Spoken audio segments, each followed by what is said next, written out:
যেটা ফার্স্ট প্রশ্ন দেওয়া ছিল একটু বুঝে নি, CNO মাইনাস। তো একটা কথা বলি, এই তিনজনের মধ্যে সব থেকে কম ইলেকট্রন, সবাই যেহেতু একটা একটা করে পরমাণু আছে, তাই সব থেকে কম ইলেকট্রোনেগেটিভিটিটাকে আমরা সেন্ট্রাল অ্যাটম হিসাবে কাউন্ট করব। তো সেন্ট্রাল অ্যাটম কার্বন হওয়া উচিত, কারণ কার্বনের ইলেকট্রোনেগেটিভিটি 2.5, নাইট্রোজেনের 3 এবং অক্সিজেনের 3.5। তাহলে প্রায়োরিটিতে কার্বন আগিয়ে গেল। তাহলে কার্বনকে কেন্দ্রে নিলাম, কর্নার অ্যাটম হিসাবে একদিকে অক্সিজেন এবং একদিকে নাইট্রোজেনকে নিলাম। এবার আমরা ফার্স্ট স্টেপ আমাদের একটা করে বন্ড দিয়ে ভর্তি করলাম, রুলস দেখে নিই, বইয়ে যাই থাক। এবার আমরা দেখে নিচ্ছি যে এফেক্টিভ ভ্যালেন্সিয়াল ইলেকট্রন কার্বনের 4, নাইট্রোজেনের 5, অক্সিজেনের 6, মাইনাসের জন্য +1। 10 আর 6 16 হলো। ক্লিয়ার? বন্ড পেয়ার ইলেকট্রন 4টে, তাহলে লোন পেয়ার ইলেকট্রন 12টা। 16 - 4 = 12টা। ক্লিয়ার হলো? তো লক্ষ্য করে দেখি 12টা যদি লোন পেয়ার থাকে, এই লোন পেয়ারগুলোকে আমরা কোথায় বসাতে পারি? কর্নার অ্যাটমে। তাহলে ফার্স্টে যে কোনো একটা দিক থেকে পেট ভর্তি করা শুরু করলাম। 4টে 6টা দেওয়ার পর 7 8 8টা হয়ে গেছে। তাহলে অক্সিজেনের অক্টেট কমপ্লিট। বাকি 6টা ইলেকট্রন নাইট্রোজেনকে দিয়ে দিলাম। নাইট্রোজেনের 6 আর 2 8, নাইট্রোজেনের অক্টেট কমপ্লিট। প্রবলেম হয়ে গেল কার্বনের আছে 4টে, অক্টেট তো করতেই হবে সেন্ট্রাল অ্যাটম। তাহলে একটা প্রশ্ন আসছে যে আমরা এখান থেকে বলেছিলাম একবার যে লোন পেয়ার ডবল বন্ড বা ট্রিপল বন্ড হতে পারে প্রয়োজন অনুসারে। এখান থেকে যদি একটা ইলেকট্রন ট্রান্সফার করি তাহলেও কিন্তু অক্সিজেনের অক্টেট রুলের কোনো অসুবিধা হচ্ছে না। আবার নাইট্রোজেন থেকেও যদি একটা ট্রান্সফার করি তাহলেও কিন্তু অক্টেট রুলের কোনো অসুবিধা হচ্ছে না। এবার প্রশ্ন এলো স্টার জায়গাটা, প্রচন্ড স্টার। এটা করলেই তোদের মাথায় আসতো স্যার এটা কেন হলো, এটা কেন হলো না। ফার্স্ট রুলস, ইলেকট্রন আদান প্রদান হয় কাদের মধ্যে? যাদের ইলেকট্রোনেগেটিভিটি কম।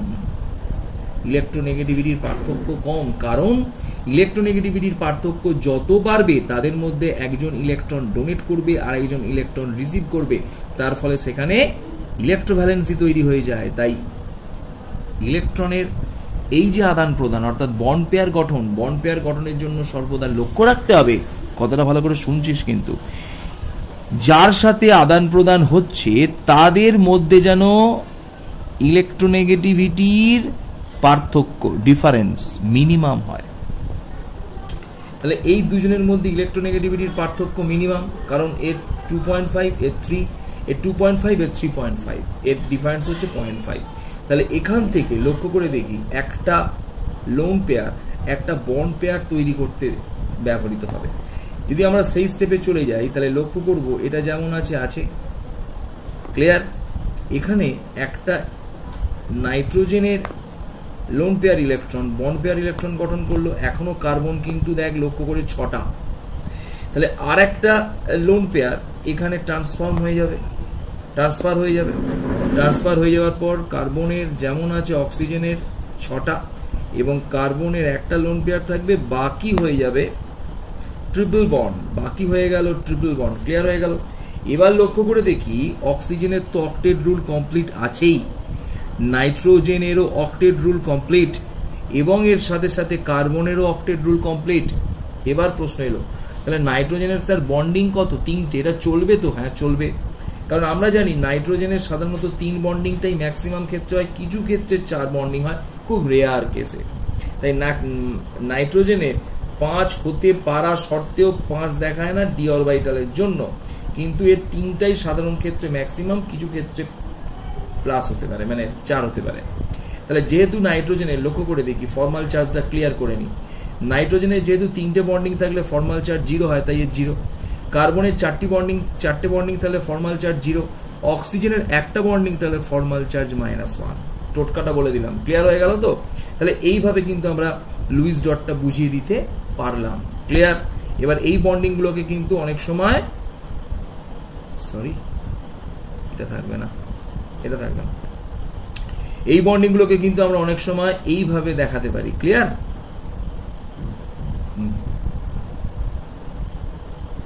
কাটা চিহ্ন দিয়েও দেখাতে পারিস, কোনো অসুবিধা নেই, যেমন আসবে তোর এমসিকিউতে যেমন আসবে, এর মাথায় মাইনাস। ক্লিয়ার হলো? এবার প্রশ্ন হলো স্যার যদি বুঝতে অসুবিধা হয় স্যার আমরা ফর্মাল চার্জ নাইট্রোজেনেরটা একবার দেখিয়ে দিন না। নাইট্রোজেনের ফর্মাল চার্জ বার করছি ফার্স্টে, ভ্যালেন্সিয়াল electron 5, lone pair electron 2, bond pair electron 6/2, তাহলে হলো 5 - 2 - 3 = 0। ক্লিয়ার? অক্সিজেনের ফর্মাল চার্জ একবার ক্লিয়ার করে নিই, যদিও সিঙ্গেল বন্ড আছে অনেকবার দেখেছিস তবু বলছি 6, loan pair electron 6, bond pair electron 2/2 -1। Clear? তাহলে এই অক্সিজেনের -1। ক্লিয়ার হয়ে গেল তো? তাহলে বইয়ে যাই থাক, যেটা মোর অথেন্টিক সেটা শেখালাম। খুব ইম্পর্টেন্ট HNO2, এটা প্রচন্ড ইম্পর্টেন্ট এই কারণে আমি একটু বলি, এদের মধ্যে কে সেন্ট্রাল অ্যাটম হতে পারে, হাইড্রোজেন না নাইট্রোজেন? অবশ্যই নাইট্রোজেন। স্যার হাইড্রোজেন কেন সেন্ট্রাল অ্যাটম হবে না? না, আমাদের রুলসে বলা আছে হাইড্রোজেন কখনো সেন্ট্রাল অ্যাটম হয় না, কর্নার অ্যাটম হয়। তাহলে ফার্স্টে নাইট্রোজেনকে লিখলাম, ক্লিয়ার করছি, ক্লিয়ার করে নে একদম। তাহলে অক্সিজেনকে কিভাবে লিখবো ভালো করে দেখে নে। একটা অক্সিজেনকে এদিকে লিখলাম, একটা অক্সিজেনকে এদিকে লিখলাম। তার কারণ তোদের মাথায় প্রশ্ন আসতে পারে স্যার আপনি তাহলে এবার হাইড্রোজেনটাকে তো স্যার এখানেও লাগাতে পারেন, ভালো করে বুঝে নে, কিন্তু আমরা করি না। তার কারণ রুলস যে কোনো অ্যাসিডে হাইড্রোজেন যুক্ত থাকে সেন্ট্রাল অ্যাটমের সাথে through oxygen. Hydrogen connect with central atom through oxygen, এটা একদম মাস্ট রুলস। ক্লিয়ার? যদি এটা না হতো তাহলে এই অ্যাসিডের মধ্যে এই এইচটা H+ রূপে সাবস্টিটিউট হতে প্রতিস্থাপিত হতে পারবে না, যদি না হতো। যদি হাইড্রোজেন ডাইরেক্ট নাইট্রোজেনের সাথে যুক্ত থাকতো তাহলে এখানে এই হাইড্রোজেনটা কিন্তু অ্যাসিড রূপে H+ রূপে প্রতিস্থাপিত হতে পারবে না, তাহলে আমরা এটাকে কিন্তু নাইট্রাস অ্যাসিড বলতে পারবো না। যদি একাধিক হাইড্রোজেন থাকতো তখন কেন্দ্রীয় পরমাণুর সঙ্গে যুক্ত হবার প্রশ্ন থাকলেও থাকতে পারতো, এক্ষেত্রে নয়। কেন? একটাই হাইড্রোজেন, একে মাস্ট অক্সিজেনের সঙ্গে যুক্ত থাকতে হবে। বুঝিয়ে দিলাম ব্যাপারটা, প্রবলেম যেখানে ফেস করবি সেই প্রবলেমগুলো বুঝিয়ে দিচ্ছি। আমি জানি তোদের কোথায় কোথায়। তাহলে এখানে হাইড্রোজেনটা স্যার যে কোনো একটা অক্সিজেনের সঙ্গে যুক্ত করলাম। এবার আমাদের সেই same rules, single bond single bond single bond. তাহলে এবার টোটাল নাম্বারটা দেখে নিই, ভ্যালেন্সিয়াল এফেক্টিভ ভ্যালেন্সিয়াল ইলেকট্রন, হ্যাঁ, অক্সিজেন 2টো, তাহলে প্রথমে নাইট্রোজেন করলাম 5, অক্সিজেন 2টো, 6 × 2 = 12, হাইড্রোজেন 1টা, তাহলে মোট হয়ে গেল 18টা। বন্ড পেয়ার ইলেকট্রন 1 2 3, তাহলে বন্ড পেয়ার ইলেকট্রন হয়ে গেল 6টা, তাহলে লোন পেয়ার ইলেকট্রন 12টা। এবার প্রশ্ন এলো স্যার লোন পেয়ার ইলেকট্রন কাকে দেবো? একে দেবো, একে দেবো, একে দেবো, একে দেবো? হ্যাঁ, কর্নার অ্যাটমগুলোকে দেবো স্যার, এগুলো সব কর্নার অ্যাটম, এটা তো সেন্ট্রাল অ্যাটম। তাহলে হাইড্রোজেনের কে দেওয়ার কোনো প্রয়োজন নেই, হাইড্রোজেন ডুপ্লেট রুল হয়ে ভর্তি হয়ে বসে রয়েছে। তাহলে আমরা কাকে দেবো? আমরা ডাইরেক্ট দিলাম অক্সিজেনকে। অক্সিজেনের স্যার কটা আছে? 1 2 3 4টে ভর্তি, তাহলে এ খাবে কটা? 2টো। স্যার বাকি কটা আছে? 8টা। 8টাকে কে পাবে? 1 2 3 4 5 6, এরও স্যার পেট ভর্তি। তাহলে বাকি আর পড়ে রইল কাকে স্যার? অক্সিজেনকে। লাস্ট অফ অল অক্সিজেনকে দিলাম। ক্লিয়ার করে নে কথাগুলো, কিন্তু কিভাবে প্রয়োগ করলাম। হাইড্রোজেনের প্রয়োজন নেই, অক্সিজেনে এলাম, অক্সিজেনকে দিয়ে এই অক্সিজেনে গেলাম, এই অক্সিজেনের পেট ভর্তি হওয়ার পর এই অক্সিজেনে এলাম। তুই কিন্তু এইটাকে এই অক্সিজেন থেকে শুরু করতে পারতিস, একে আগে 6টা দিলি, 6টা দিয়ে একে 4টে দিলি, এরপর সেন্ট্রাল অ্যাটমে এলাম। ক্লিয়ার হয়ে গেল? এবার লক্ষ্য করব ঠিক সেম জিনিস, ভালো করে শুনে। এ প্রত্যেক জনের 6টা হয়েছে, কিন্তু নাইট্রোজেনের 6টা হয়নি। নাইট্রোজেনের প্রত্যেকের 8টা করে হলেও নাইট্রোজেনের অক্টেট পূর্ণ হয়নি। তাই নাইট্রোজেনকে অক্টেট পূর্ণ করতে গেলে এখান থেকে একটা লোন পেয়ার বন্ড পেয়ারে ট্রান্সফর্ম হবে। স্যার তোর প্রশ্ন স্যার এখানে কেন হলো না? ভালো করে শুনে। যদি এখান থেকে একটা ট্রান্সফর্ম করতাম তাহলে অক্সিজেনের মাথায় হয়ে যেত ফর্মাল চার্জ প্লাস। অক্সিজেন যদি ফর্মাল চার্জ প্লাস হয় তাহলে হাইড্রোজেন কখনোই H+ রূপে দ্রবণ থেকে নির্গত হতে পারবে না। তাই হাইড্রোজেন যে অক্সিজেনের সঙ্গে যুক্ত থাকবে সেই অক্সিজেনকে সাধারণত হয় 0 নাহলে -1 চার্জ থাকতে হবে, ফর্মাল চার্জ। এই টোটকাটা মাথায় রাখ, ক্লিয়ার করে রাখ, পাশে লিখে রাখ। হাইড্রোজেনের সঙ্গে যে অক্সিজেন যুক্ত তার ফর্মাল চার্জ হয় 0 নাহলে -1 রাখা বাঞ্ছনীয়। ক্লিয়ার? তাহলে গঠনটা কি হয়ে গেল sir? Double bond oxygen 1 2 3 4, 5 6 hydrogen. Clear হয়ে গেল। এবার যদি আমরা ফর্মাল চার্জে চলে যাই, তাহলে এর ফর্মাল চার্জ কত হবে, প্রত্যেকটা ফর্মাল চার্জ আলাদা আলাদা করে দেখে নিই। তাহলে নাইট্রোজেনের এখানে যদি ফর্মাল চার্জ দেখি, একটুখানি বলি। অক্সিজেনের এর ফর্মাল চার্জটা বার করেছি, এসেছে 0। এই অক্সিজেনের ফর্মাল চার্জ বার করলে আসবে 0, কারণ অক্সিজেন ডবল বন্ড আছে। এটা তো আমি বলেছিলাম টোটকায়, অক্সিজেনের যদি ডবল বন্ড থাকে, অক্সিজেনে যদি দুটো করে বন্ড থাকে, তাহলে ফর্মাল চার্জ 0 হয়। তাহলে এই অক্সিজেনের বন্ড কটা আছে স্যার, দুটো আছে, ফর্মাল চার্জ 0 হয়েছে। এরও বন্ডিং দুটো আছে, ফর্মাল চার্জ 0 হয়েছে। নাইট্রোজেনের বন্ডিংটা দেখে নিই। নাইট্রোজেনের ফর্মাল চার্জ হচ্ছে valence electron 5, lone pair electron 2, bond pair by 2, তাহলে গেল 5 - 2 - 3 = 0। তাহলে প্রত্যেকের ফর্মাল চার্জ আমরা 0 পেলাম। তাই এই 0টির টোটাল চার্জ কিন্তু কোনো চার্জ নেই। ফর্মাল চার্জটা দেখে নিলাম, ঠিক আছে। আর একটা করে দিই, একটু দেখে নে। N2O-টাকে অনেকে ভাবে যে স্যার এখানে অক্সিজেন তো আপনার একটা পরমাণু, তাহলে এখানে দুদিকে দুটো নাইট্রোজেন দেবো। এখানে টোটকাটা বুঝে নে, ব্যাপারটা বুঝিয়ে দিই যে সবসময় যখন ইলেকট্রন আদান প্রদান হবে, এখানে কিভাবে ইলেকট্রন আদান প্রদান হবে, অক্সিজেন নাইট্রোজেনকে দেবে, এই অক্সিজেন এই নাইট্রোজেনকে দেবে। তাহলে এদের মধ্যে কি হয়ে যাচ্ছে না, একটা ইলেকট্রোনেগেটিভিটি ডিফারেন্স হয়ে যাচ্ছে। কিন্তু যদি আমরা এই রুলটাকে এইভাবে ভাবা হয়, এর ক্ষেত্রে একটু আলাদা করে, যে দুটো নাইট্রোজেন যেহেতু একসঙ্গে আছে, সেই নাইট্রোজেন দুটোকে যদি পাশাপাশি রাখা হয়, তাহলে এদের মধ্যে যদি ইলেকট্রনের আদান প্রদান হয়, তাহলে সেই ইলেকট্রনের আদান প্রদানগুলোর ক্ষেত্রে কি হবে, নাইট্রোজেনের ইলেকট্রোনেগেটিভিটির পার্থক্য খুব কম হবে। বোঝা গেল কি বললাম? তাই পাশাপাশি নাইট্রোজেন দুটোকে রাখতে হলো এবং অক্সিজেনকে এক জায়গায় রাখতে হলো। এছাড়াও আরেকটা রুলস বলছি, যে নাইট্রোজেনকে আমি সেন্ট্রাল অ্যাটম ভাবছি, কারণ নাইট্রোজেনের ইলেকট্রোনেগেটিভিটি এদের সবার থেকে কম। তাহলে ইলেকট্রোনেগেটিভিটি যার কম বা যার ইলেকট্রোপজিটিভিটি বেশি, তাকে সেন্ট্রাল অ্যাটম করব। ঠিক আছে, এর ক্ষেত্রে একটু রুলটা চেঞ্জ হলো কিন্তু দিয়ে। তাহলে আমরা এবার ইজি করতে পারবো, তাই তো? তাহলে প্রথমে আমরা ধরে নিই, বন্ডিং করে দিলাম। টোটাল নাম্বার অফ বন্ডস হচ্ছে 5 5 10 আর 6 16। তাহলে এফেক্টিভ ভ্যালেন্সিয়াল ইলেকট্রন 16, বন্ড পেয়ার ইলেকট্রন 4, তাহলে লোন পেয়ার ইলেকট্রন 12। তাহলে 12 কিভাবে দেবো, 12 কিভাবে দেবো না, এখানে ফার্স্টে 6টা দিয়ে দিলাম, আর বাকি 6টা সেন্ট্রাল অ্যাটম নয়, কিন্তু বাকি 6টা কাকে দেবো, 1 2 3 4 5 6। এরও অক্টেট কমপ্লিট, এরও অক্টেট কমপ্লিট, কিন্তু এর অক্টেট কমপ্লিট নয়। তখন আমরা লোন পেয়ারগুলোকে কি করতে পারি, ডবল বন্ড করতে পারি বা ট্রিপল বন্ড করতে পারি, তাই তো?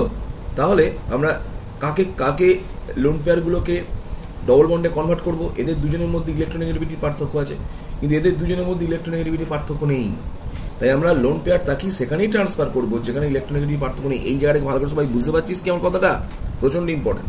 তাহলে এই লোন পেয়ারটা এখানে দিয়ে দিলাম, হাত 3টে হলো। এই লোন পেয়ারটাকে এখানে দিয়ে দিলাম। এবার ম্যাক্সিমাম ব্যালেন্সি 4 হয়ে গেল নাইট্রোজেনের। এটাই ম্যাক্সিমাম, হতে পারে 5, কিন্তু ম্যাক্সিমাম হয় 4 নাইট্রোজেনের ক্ষেত্রে। ক্লিয়ার হলো? তার ফলে এর পরের, এটা আমি এইভাবে খুব তাড়াতাড়ি করলাম কেন, তোরা নিজেরা কিন্তু বুঝতে পারছিস, এগুলো অনেকবার হয়েছে। তাহলে একটা বন্ড ছিলই, একটা পাই তৈরি হলো, আর একটা পাই তৈরি হলো, এখানে ট্রিপল বন্ড হয়ে গেল, নাইট্রোজেন একটা লোন পেয়ার থেকে গেল। দিয়ে এইভাবে আমরা এর গঠনটাকে রেডি করে ফেললাম। এবং এবার এর যদি আমরা ফর্মাল চার্জ দেখতে চাই, প্রত্যেকের কিন্তু অক্টেট কমপ্লিট হয়ে গেছে, এরও অক্টেট কমপ্লিট, এরও অক্টেট কমপ্লিট, এরও অক্টেট কমপ্লিট। বন্ডগুলোকে আমরা ডট ডট দিয়েও পরের স্টেপে দেখাতে পারি। ক্লিয়ার? এই বন্ডগুলোকে দুটো বন্ড, একটা বন্ড মানে দুটো ইলেকট্রন দেখিয়ে দিতে পারি। এর ফর্মাল চার্জ কত স্যার? এর ফর্মাল চার্জ একটা বন্ডিং আছে, তাহলে -1 হবে। নাইট্রোজেনের ফর্মাল চার্জ কত? নাইট্রোজেনের যোজ্যতা 3 হলে 0 হয়, 4 হলে 1 প্লাস হয়ে যায়। এই নাইট্রোজেনের কত? এই নাইট্রোজেনের কথা একবার চেক করে নিন, এই নাইট্রোজেনের কথা একবার চেক করে নিন। ফর্মাল চার্জ এফসি হচ্ছে 5। Clear? Lone pair 2, bond pair 6/2, 5 - 2 - 3 = 0। তাহলে এর ফর্মাল চার্জ হলো 0। তাহলে এর প্লাস এর মাইনাস টোটালটা কত হলো স্যার? প্লাস মাইনাস কেটে যাবে, টোটাল চার্জ, নিট চার্জ 0। তাহলে আমরা ফর্মাল চার্জগুলোকে দেখিয়ে দিলাম এবং বুঝিয়ে দিলাম যেটা নিট চার্জ 0, তাই NO2 কিন্তু 0 হয়ে যাচ্ছে। ঠিক আছে, এবার আমরা লাস্ট চলে আসছি SO4 2-। SO4 2- চলে এলাম। বসে পর, আমি চলে যাবো। SO4 2- চলে এলাম। তাহলে SO4 2- লক্ষ্য করে দেখ, সেন্ট্রাল অ্যাটম সালফার, তাহলে সালফারকে সেন্ট্রাল অ্যাটম করলাম, অক্সিজেনের চারদিকে 4টে অক্সিজেনকে দিয়ে দিলাম, ক্লিয়ার হয়ে গেল। এবার আমরা দেখে নিলাম টোটাল এফেক্টিভ ভ্যালেন্সিয়াল ইলেকট্রন হচ্ছে অক্সিজেন প্রথমে সালফারের 6 আর অক্সিজেনের 4 × 6, 2 মাইনাস আছে +2, ক্লিয়ার। তাহলে 6 4 4 24 +2, তাহলে হলো 24 4 32 হচ্ছে। যোগফলটা দেখে নিবি ঠিক করলাম কিনা, 32, ঠিক আছে। লোন পেয়ার ইলেকট্রন প্রথমে করি, বন্ড পেয়ার ইলেকট্রন। 1 2 3 4, 4 হলে 8টা, তাহলে লোন পেয়ার ইলেকট্রন 32 - 8 সমান 24, ক্লিয়ার হয়ে গেল। তাহলে এবার করি একটা যে কোনো প্রান্তীয় পরমাণু থেকে লোন পেয়ারগুলোকে লাগাতে চেষ্টা করি। তাহলে 1 2 3 4 5 6 octet complete, 1 2 3 4 5 6 octet complete, 1 2 3 4 5 6 octet complete হয়ে গেল, 1 2 3 4 5 6, ক্লিয়ার। তাহলে 4 6 24টা লোন পেয়ার খাইয়ে দিলাম। এবার লোন পেয়ারগুলোকে, তবে একটা কথা বলে রাখি, এই যে গঠনটা এটাও কিন্তু সালফেট আয়নের গঠন হতে পারে, কারণ প্রত্যেকটা লোন পেয়ার অক্টেট কমপ্লিট হয়ে গেছে এবং সালফারের বন্ড, এবং এখানে সালফার লক্ষ্য করে দেখ 1 2 3 4 5 6 7 8 সালফারেরও কিন্তু অক্টেট কমপ্লিট, এবং সালফারের এখানে যোজ্যতা ভ্যালেন্সি 4, সালফার 2 হতে পারে, 4 হতে পারে, 6 হতে পারে। কিন্তু একটা কথা বলেছিলাম যে কোনো সেন্ট্রাল অ্যাটম তার ম্যাক্সিমাম ভ্যালেন্সিতে যাওয়ার চেষ্টা করবে, সেটাই হবে তার মোস্ট প্রবাবলি রুলটা আর কি এটাই, যে সবসময় সেন্ট্রাল অ্যাটম ম্যাক্সিমাম ভ্যালেন্সি পেতে চাইবে, ঠিক আছে। তো সেই সূত্র থেকে আমরা একটু লক্ষ্য করে দেখ, এ যদি একটা লোন পেয়ারকে এখানে দেয় আর এ যদি একটা লোন পেয়ারকে এখানে দেয়, তার মানে এটাও কিন্তু একটা লুইস ডট রুল হতে পারে, তার থেকে মোর এফেক্টিভ। বুঝে নিই একবার, সালফার এ একটা লোন পেয়ার দিয়েছে ডবল বন্ড, তাহলে কটা লোন পেয়ার পড়ে আছে, এটা ডবল বন্ডটা, লোন পেয়ারটা ডবল বন্ড হয়ে গেল, বন্ড পেয়ার হয়ে গেল। এখানে একটা লোন পেয়ার বন্ড ছিল, একটা লোন পেয়ার একটা বন্ড পেয়ার গঠন করে ফেললো, তাহলে এর নাম্বার অফ লোন পেয়ার 4 হয়ে গেল। এটাকে আর কোনো হাত দিলাম না। তোদের মনে হতে পারে স্যার কেন, এইগুলোকেও একটা করে যদি দিয়ে দিই, তাহলে নাম্বার অফ ভ্যালেন্সিটা একবার দেখে নিই। এখানে নাম্বার অফ ভ্যালেন্সি কত হচ্ছে, 1 2 3 4 5 6, ম্যাক্সিমাম হয়ে গেছে, সালফারের থেকে বেশি করতে পারে না। তার মানে আমরা যদি এখান থেকেও এগুলোকে নামাতাম, সালফার কিন্তু এটা নিত না। তার মানে সালফারের ম্যাক্সিমাম ভ্যালেন্সি কিন্তু এখানে 6 হয়ে গেছে। তো এবার লক্ষ্য করে দেখি, সেন্ট্রাল অ্যাটমের কিন্তু ভ্যালেন্সিয়াল ইলেকট্রন কিন্তু অষ্টককে ছাড়িয়ে গেছে, অক্টেট রুলকে কিন্তু ইনক্রিজ করে গেছে, অর্থাৎ 1 2 3 4 5 6 7 8 9 10 11 12, এখানে কিন্তু 12টা ইলেকট্রন আছে সালফারের। সেটা চলবে, কারণ আমরা বলে দিয়েছিলাম যে সেন্ট্রাল অ্যাটমের কিন্তু অক্টেট রুলকে ক্রস করতে পারে। তাহলে এইভাবে যখন আমরা ইলেকট্রন বিন্যাসটা করলাম, এটা হচ্ছে মোর অথেন্টিক। এবং লক্ষ্য করে দেখ, যদি আমরা টোটকায় চলে যাই, অক্সিজেনের যদি একটা বন্ড থাকে, তখন অক্সিজেন মাথায় মাইনাস হয়, অক্সিজেন একটা বন্ড, অক্সিজেন মাথায় মাইনাস, দুটো বন্ড মাথায় 0, দুটো বন্ড মাথায় 0। সালফারের যদি আমরা ভ্যালেন্সি বার করে দেখি, এটাও কিন্তু 0 হবে। কীভাবে হবে একবার দেখে নেওয়া যাক। সালফারের valency electron minus lone pair electron minus bond pair electron by 2, তাহলে 6 - 6 সমান 0। তাহলে এর মাথায় চার্জ, এর মাথায় চার্জ, বাকি আর কারোর মাথায় চার্জ হচ্ছে না। ফর্মাল চার্জ দেখে নিলাম, টোটাল চার্জ কত, মাইনাস, তাই সালফারের মাথায় কত আছে, -2। বোঝা গেল কি বললাম? লুইস ডটটা মোস্ট, যেটা ফাংশনাল লুইস ডট, সেটা কিন্তু এটা নয়। বুঝতে পারলাম কি বললাম? আর লুইস ডট অনেক ক্ষেত্রে অসমযোজী বন্ধন দিয়ে দেখানো হয়েছে। আমি বলছি অসমযোজী বন্ধন দিয়ে লুইস ডট দেখাবি না। অসমযোজী বন্ধন দিয়ে লুইস ডট দেখানো যায়, কিন্তু এটা ঠিক রুল নয়। কোনো লুইস ডটে আমরা অসমযোজী বন্ধনকে টানবো না, এবং চেষ্টা করবো সবসময় ম্যাক্সিমাম কোভ্যালেন্সিতে যেতে। তাহলে এখানে ম্যাক্সিমাম প্রথমে হচ্ছিল 4, এখানে ম্যাক্সিমাম কোভ্যালেন্সি কিন্তু 6। তাহলে এটা বেটার এটার থেকে। ক্লিয়ার? বোঝা গেল? লাস্টে প্রশ্ন দিলাম, প্রশ্নটা তোরা স্ক্রিনশট করে নিতে পারিস। এই প্রশ্নগুলো আমাদের টাস্ক করে পাঠাবি পরের ভিডিওয়ে। বন্ড, আমরা কোভ্যালেন্ট বন্ড, সমযোজী বন্ধন, যেহেতু আমরা মাধ্যমিক এটা সম্বন্ধে আমাদের আলোচনা প্রায় হয়ে গেছে, আমরা জাস্ট আজকে একটুখানি ডাটা দিয়ে কোভ্যালেন্ট বন্ড সম্বন্ধে আইডিয়াটা দিয়ে দেবো। তো প্রথমেই আমি একটুখানি বলি যে কোভ্যালেন্ট বন্ড বা সমযোজী যৌগ গঠনের শর্ত। সমযোজী যৌগ গঠিত হওয়ার জন্য যে যে শর্তগুলো লাগে সেগুলো আমি ফার্স্টে বলে যাচ্ছি। Condition of formation of covalent bond, যেগুলো শর্তগুলো আমি বলে যাচ্ছি ফার্স্ট। হ্যাঁ, কন্ডিশনগুলো। প্রথমেই এক নম্বরে বলি যে কোভ্যালেন্ট বন্ড গঠন করার সময় যে পরমাণুগুলো কোভ্যালেন্ট বন্ড গঠন করবে সেই পরমাণুগুলোর, ভালো করে শুনে নি, সেই পরমাণু বা অ্যাটমগুলোর কি হবে না, যোজক ইলেকট্রন, আউটার সেল অরবিটালের যে ইলেকট্রনগুলো থাকে তাকে যোজক ইলেকট্রন বলে, তাই তো? যোজক ইলেকট্রনগুলোর সংখ্যা হতে হবে, ইলেকট্রনের জন্য মাইনাস মাথায় ই মাইনাস, যোজক ইলেকট্রনের সংখ্যা হবে, ভালো করে ক্লিয়ার করে নে, যোজক ইলেকট্রনের সংখ্যা হতে হবে 5, 6 বা 7। যোজক ইলেকট্রনের সংখ্যা 5 হতে পারে, 6 হতে পারে বা 7 হতে পারে। অর্থাৎ এই সমস্ত মৌলগুলির পর্যায় সারণীতে সাধারণত পি ব্লক মৌল হবে। আমি এই কথাটা পি ব্লক কথাটা লেখাতে পারলাম এই কারণেই, আমরা মাধ্যমিকে P block, D block, S block, F block পড়েছিলাম। তো পি ব্লক অরবিটালের মধ্যে কোন কোন গ্রুপের অরবিটাল হবে এরা, কোন কোন গ্রুপের অরবিটাল না, কোন কোন গ্রুপের এরা মৌল হবে। তো এরা 15, 16 এবং 17 নম্বর গ্রুপের মৌল হতে হবে। 15, 16, 17।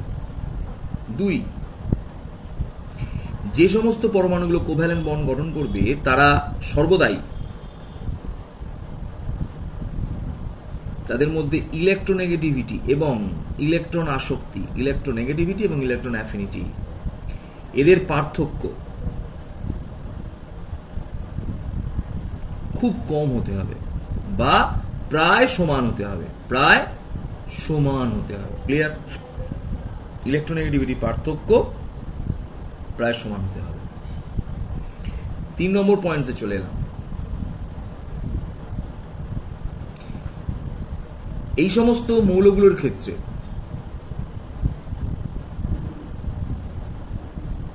আয়নন বিভব উচ্চ হতে হবে, আইবি উচ্চ হতে হবে। 4 নম্বর পয়েন্টস বলছি, প্রচন্ড ইম্পর্টেন্ট, এটা স্টার পয়েন্টস বলে দিলাম। এটা আমরা ফ্যাজান্স রুলে খুব ভালো করে বুঝবো। যে সমস্ত পরমাণুগুলো কোভ্যালেন্ট বন্ড গঠন করবে তাদের নিউক্লিয়াস চার্জ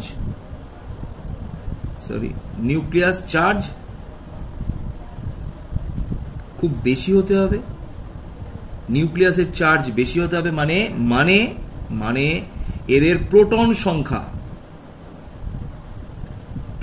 সংখ্যা খুব বেশি হতে হবে, হলে ভালো হয়। এছাড়াও এদের আকার ছোট হতে হবে। কি বললাম? নিউক্লিয়াসের চার্জ বেশি হবে এবং নিউক্লিয়াস দ্বয়ের মধ্যবর্তী দূরত্ব কম হতে হবে। আকার যত ছোট হবে তবেই এই ঘটনাটা ফুলফিল হবে। আকার যদি ছোট হয় তাহলে এদের কি হবে, নিউক্লিয়াসের মধ্যবর্তী যে দূরত্ব সেটা কি হয়ে যাবে, কম হয়ে যাবে। যত নিউক্লিয়াসের মধ্যে দূরত্বটা কম হবে বন্ডিংটা তত স্ট্রং হবে। যেমন যদি আমরা একটা ছবি দেখি, ধরে নিই একটা হাইড্রোজেন, এটা হাইড্রোজেনের নিউক্লিয়াস, এটা ধরি একটা ক্লোরিন, এটা ক্লোরিনের নিউক্লিয়াস। তো এই নিউক্লিয়াস দ্বয়ের মধ্যবর্তী যে ডিস্টেন্স সেটা ছোট হতে হবে। যত ছোট হবে তত সমযোজী বন্ধনের স্টেবিলিটি তত বাড়বে। এবার আমরা চলে আসছি ক্যারেক্টারিস্টিক্স অফ কোভ্যালেন্ট বন্ড। সমযোজী যৌগের বা বন্ধনের বৈশিষ্ট্য, সমযোজী বন্ধনের বৈশিষ্ট্য চলে এলাম। তোরা একটু বই থেকে পড়ে নিবি। এই ভিডিওটা যে খুব বেশি প্রয়োজন ছিল তাও না, তোরা বই থেকে পড়লেই বুঝতে পারবি। আমি একটু বলে দিই, এই জায়গাটা খুব ইম্পর্টেন্ট। 1 নম্বর হচ্ছে এদের ফিজিক্যাল স্টেট, ভৌত অবস্থা প্রচন্ড ইম্পর্টেন্ট। ভৌত অবস্থা, যেখানে আমরা আয়নীয় যৌগের ভৌত অবস্থা করেছিলাম, এরা সলিড স্টেটে থাকতে ভালোবাসে। প্রথম বলছি ভৌত অবস্থা, যেটা physical state of covalent bond মানে কোভ্যালেন্ট কম্পাউন্ড, সর্বদা এরা সাধারণত গ্যাসীয় হয়। এর কারণ কি? কারণ হচ্ছে এই সমযোজী যৌগ সাধারণত এককভাবে অবস্থান করতে চায়। আয়নীয় যৌগের মতো এরা পরস্পরের সঙ্গে যুক্ত হয়ে ল্যাটিস স্ট্রাকচার গঠন করে অবস্থান করে না, এককভাবে অবস্থান করে। এই এককভাবে অবস্থান করার জন্য এই অণুগুলোর মধ্যে পারস্পরিক, একটা অণুর সাথে আর একটা অণুর মধ্যে যে পারস্পরিক দূরত্ব সেটা একটু বেশি হয়। তার ফলে এদের মধ্যে যে বন্ডটা ক্রিয়েট করে সেটাকে বলা হয় ভ্যান ডার ওয়াল বন্ড। এই ভ্যান ডার ওয়াল বন্ডের বন্ধন দ্বারা পরস্পরের সাথে এরা যুক্ত অবস্থায় থাকে। যেহেতু ভ্যান ডার ওয়াল বন্ড এক প্রকার দুর্বল আকর্ষণ বল, তাই অণুর মধ্যে যে বন্ডিংটা থাকে সেই বন্ডিংটা খুব দুর্বল হয়, ফলে অণুর মধ্যে দূরত্ব অনেক বাড়ে, ফলে সাধারণত এই যৌগগুলো গ্যাসীয় হয়। কিছু ক্ষেত্রে তরল বা লিকুইড হতে পারে এবং খুব কম ক্ষেত্রে এরা নরম কঠিন যৌগ তৈরি করতে পারে। কারণ কিন্তু এইটাই। কিন্তু আমরা আয়নীয় যৌগের ক্ষেত্রে পড়েছিলাম যে আয়নীয় যৌগগুলোর মধ্যে এত তীব্র তড়িৎ আকর্ষণ বল তৈরি হয় যে তারা খুব কাছাকাছি অবস্থান করে এবং তারা কঠিন অবস্থায় থাকে। ঠিক একই কারণে এদের মধ্যে দূরত্ব অনেক বাড়ায়। অর্থাৎ কার দূরত্ব বাড়ায়? অণুর সাথে অণুর, পরমাণুর মধ্যে নয়। কিন্তু অণুর সাথে অণুর মধ্যে দূরত্ব অনেক বেশি থাকায় এদের মধ্যে ক্রিয়াশীল ভ্যান ডার ওয়াল আকর্ষণ বলের মান খুব কম হওয়ায় যখন আমরা এই যৌগগুলোকে ফোটাতে চাইব, ফুটবে, তখন কিভাবে ফোটে না, এই অণুর সাথে এই অণুর মধ্যে যে বন্ধন আছে এই বন্ধনটাকে আমাকে তাপ দিয়ে ছিন্ন করতে হবে এবং এক একটা অণু উড়ে উড়ে চলে যাবে। এইভাবে আমরা কোনো বস্তুকে গলাতে বা ফোটাতে পারি। তাই যদি আমরা এখানে তাপ দিই, যেহেতু এই বন্ধনটা খুব দুর্বল বন্ধন, তাই এখানে তাপ দিলে এই বন্ধনটাকে ভাঙতে খুব সহজ হয়। তাই তাপ অত বেশি প্রয়োজন হয় না, তাই কম তাপমাত্রাতেই এই বস্তুগুলো ফুটতে থাকে। তাই এদের গলনাঙ্ক এবং স্ফুটনাঙ্ক, বয়লিং পয়েন্ট খুব কম হয়, যেখানে তড়িৎযোজী যৌগের ক্ষেত্রে গলনাঙ্ক এবং স্ফুটনাঙ্ক খুব বেশি হয়। 3 নম্বর পয়েন্ট দিয়ে চলে এলাম। এরা সাধারণত সমযোজী, যেহেতু যৌগ এরা, তো এই সমযোজী যৌগগুলো নন পোলার দ্রাবক, নন পোলার সলভেন্টে, নন পোলার সলভেন্টে এরা বেশিরভাগ ক্ষেত্রে দ্রবীভূত হয়।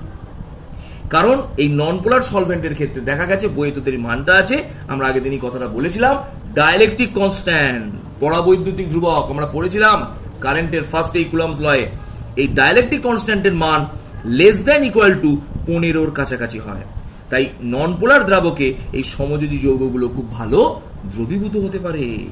নন পোলার দ্রাবকে সমযোজী যৌগগুলো ভালো দ্রবীভূত হয়, কিন্তু পোলার দ্রাবকে এরা সাধারণত দ্রবীভূত হয় না এবং পোলার দ্রাবকের ডাইলেকট্রিক কনস্ট্যান্টের মান গ্রেটার দ্যান ইকুয়াল টু 15 হয়। এর কারণ, যে কমে দ্রবীভূত হবে তাকে বেশিতে দ্রবীভূত হতে পারতো, একটা প্রশ্ন আসতেই পারে, কিন্তু এর একটা কজ দেখবি বইতে সুন্দর দেয়া আছে, যে যাকে পছন্দ করে সে তাতে দ্রবীভূত হয়। তাই সমযোজী যৌগগুলোর ডাইলেকট্রিক কনস্ট্যান্টের মান কম হওয়ায় সমযোজী যৌগগুলো সাধারণত নন পোলার দ্রাবকেই দ্রবীভূত হতে পছন্দ করবে বেশি। এর মধ্যে ব্যতিক্রম কিন্তু HCl জলের সঙ্গে বিক্রিয়া করে যেহেতু H3O+ আধান উৎপন্ন করে, তাই HCl কিন্তু জলে দ্রবীভূত হতে পারে। এছাড়াও যে সমস্ত যৌগ জলের সাথে হাইড্রোজেন বন্ড গঠন করতে পারে তারাও কিন্তু জলে দ্রবীভূত হতে পারে, যেমন গ্লুকোজ। ঠিক আছে, বোঝা গেল? আমরা দেখছি 4 নম্বর পয়েন্টসে বিক্রিয়ার গতি। তো প্রথমেই বলি যে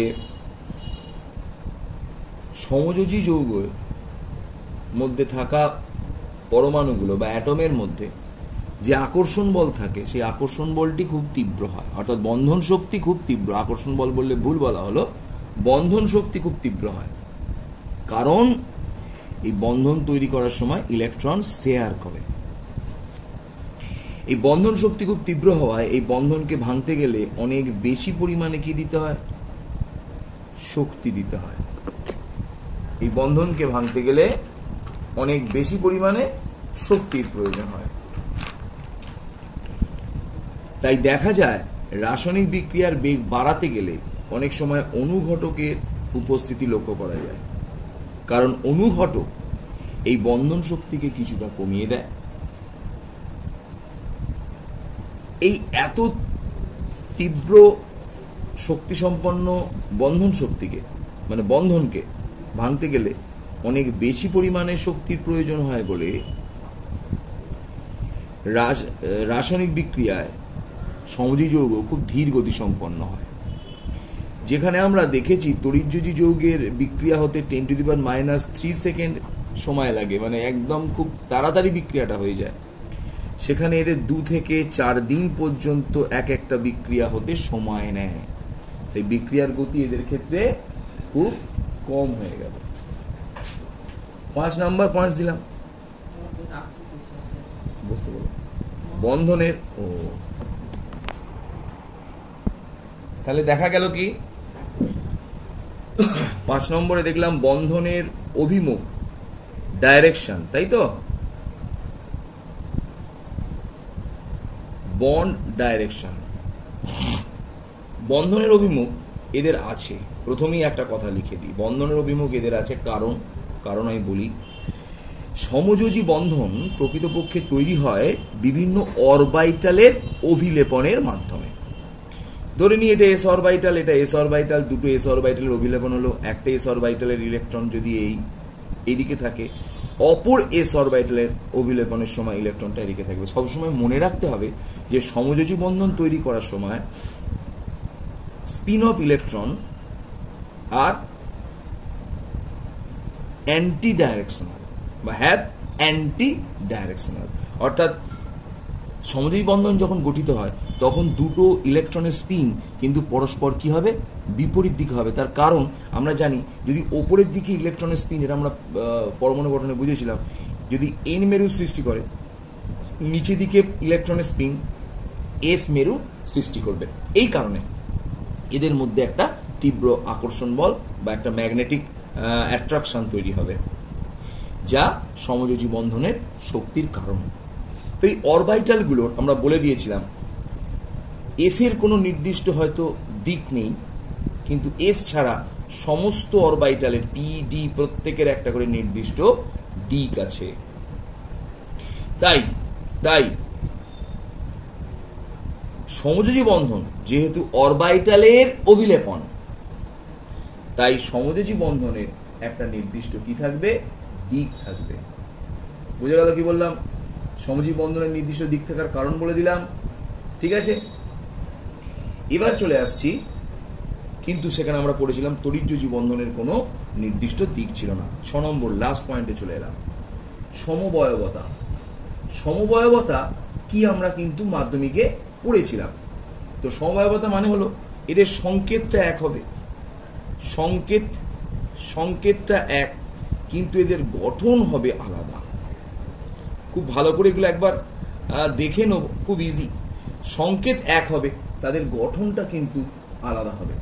এই সমস্ত যৌগের ক্ষেত্রে যেহেতু বিভিন্ন ধরনের বিন্যাস ঘটতে পারে, তাই দেখা যায় একই সংকেতযুক্ত যৌগের বিভিন্ন ধরনের গঠন হওয়া সম্ভব। এই যে বিভিন্ন গঠন সংকেত যুক্ত যৌগ পাওয়া যায়, এদেরই বলা হয় সমাবয়ব বা আইসোমার। আর এই ধর্মটাকে বলা হয় আইসোমারিজম। ক্লিয়ার হয়ে গেল? যেটা তড়িৎযোজী যৌগের ক্ষেত্রে কিন্তু সমবয়বতা ধর্ম দেখা যায় না, সেটা তো আমরা আলোচনা করেইছিলাম। তো সমযোজী যৌগের ক্ষেত্রে কিন্তু যেহেতু নির্দিষ্ট দিক থাকে, তাই এদের ক্ষেত্রে বিভিন্ন ধরনের গঠন তৈরি করা সম্ভব। যেমন একটা ছোট্ট উদাহরণ দিই, যেমন C2H6O, এই গঠনযুক্ত একটা যৌগের ক্ষেত্রে, সংকেতযুক্ত যৌগের ক্ষেত্রে দুটো যৌগ আমরা ইমিডিয়েট তৈরি করতে পারি, যেমন CH3 ও CH3, এটার নাম হলো ডাইমিথাইল ইথার। আর CH3CH2OH, এই গঠনটা হলো অ্যালকোহল। তার মানে ডাইমিথাইল ইথার এবং অ্যালকোহল উভয় প্রকার যৌগই কিন্তু হতে পারে। তার মানে এদের গঠন কিন্তু পুরোপুরি আলাদা। দুটো যৌগ কিন্তু গঠন আলাদা, তাদের কার্যও আলাদা, কিন্তু তাদের সংকেত, সাধারণ সংকেত এক বা তাদের সংকেত এক হওয়ায় এই সমস্ত যৌগগুলোকে আমরা বলবো আইসোমার। তাহলে আইসোমার বা আইসোমারিজম, এই ধর্মটা একমাত্র সমযোজী যৌগের বৈশিষ্ট্য। ক্লিয়ার হয়ে গেল? আমরা আয়নিক বন্ড এবং কোভ্যালেন্ট বন্ড, দুটো বন্ড নিয়ে আলোচনা করেছি। তো আজকের প্রশ্ন এলো যে আয়নিক বন্ড এবং কোভ্যালেন্ট বন্ড বোঝার পর কোনো কম্পাউন্ড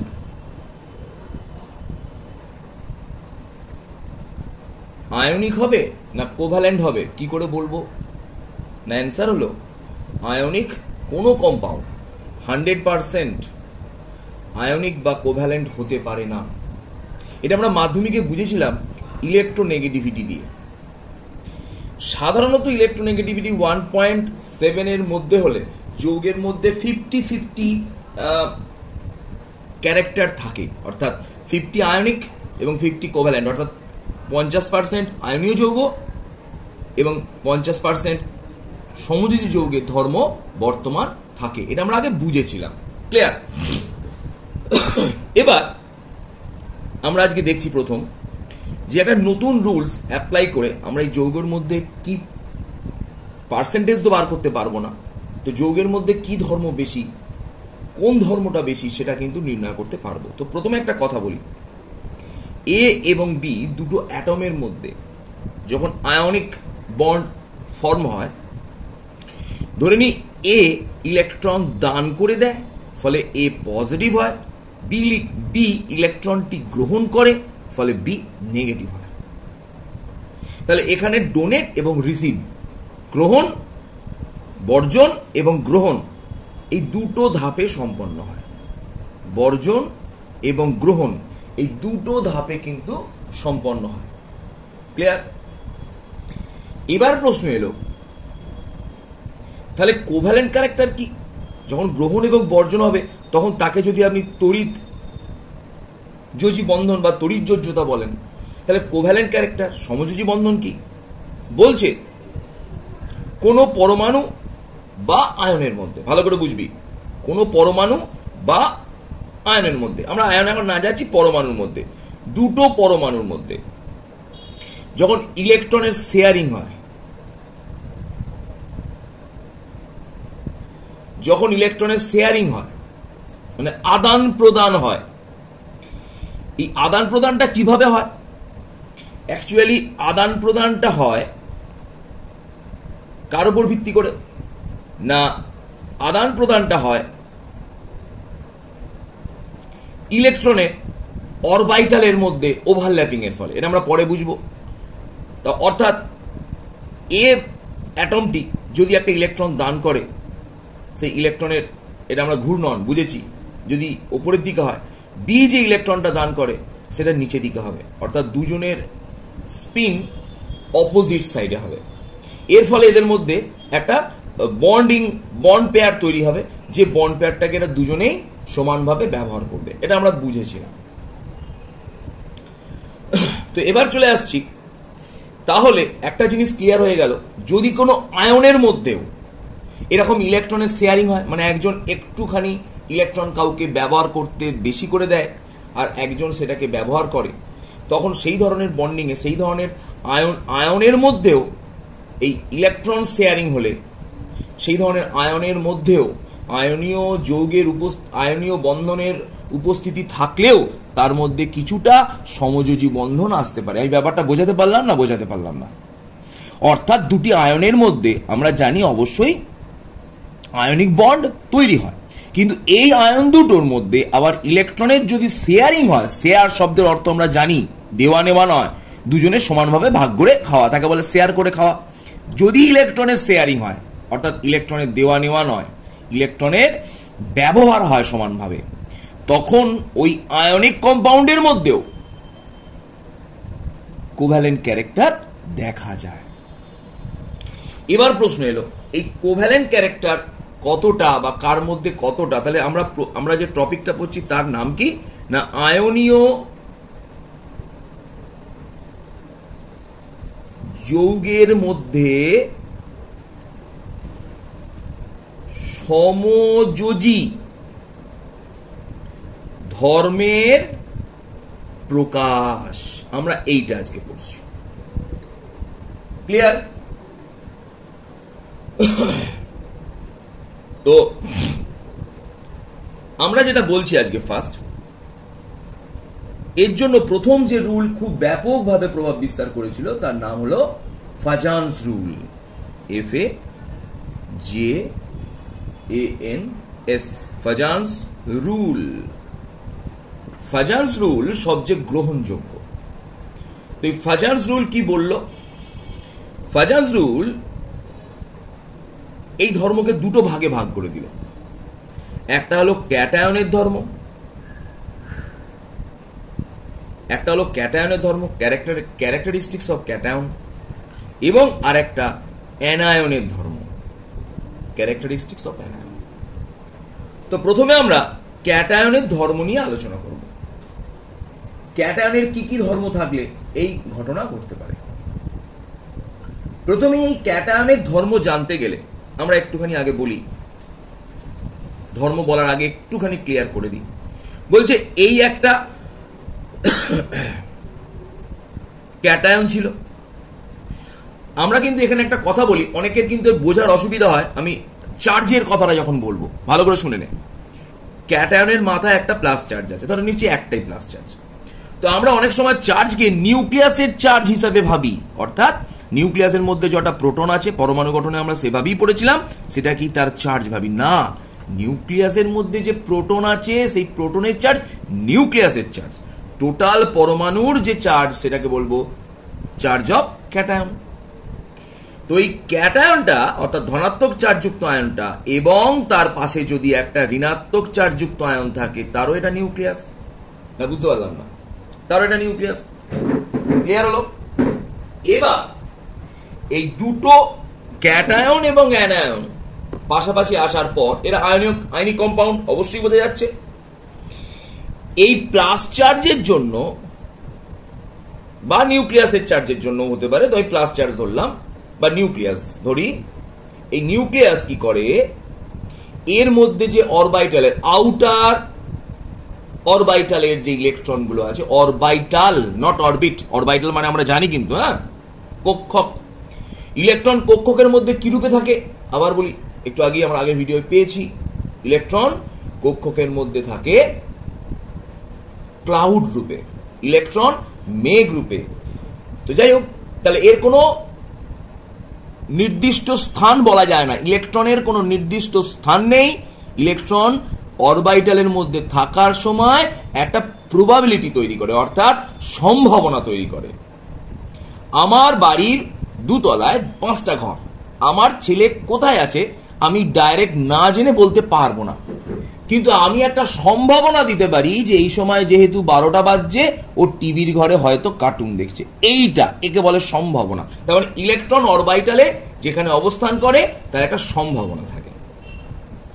তো এই অ্যানায়ন গুলো যে আউটার সেল ইলেকট্রন, সেটা ক্যাটায়নের দিকে একটু আকৃষ্ট হয়ে যায়, অর্থাৎ এটাকেই আমরা বলি শেয়ারিং করা। ক্লিয়ার? এর ফলে এই শেয়ারিং যত বেশি হবে, আয়নিক ক্যারেক্টারের মধ্যে কোভ্যালেন্ট ক্যারেক্টার বাড়তে থাকবে। কোন ক্যারেক্টার বাড়বে? কোভ্যালেন্ট ক্যারেক্টার বাড়তে থাকবে। এই কনসেপ্টটাই ফ্যাজান্স ফার্স্ট দিল। ক্লিয়ার?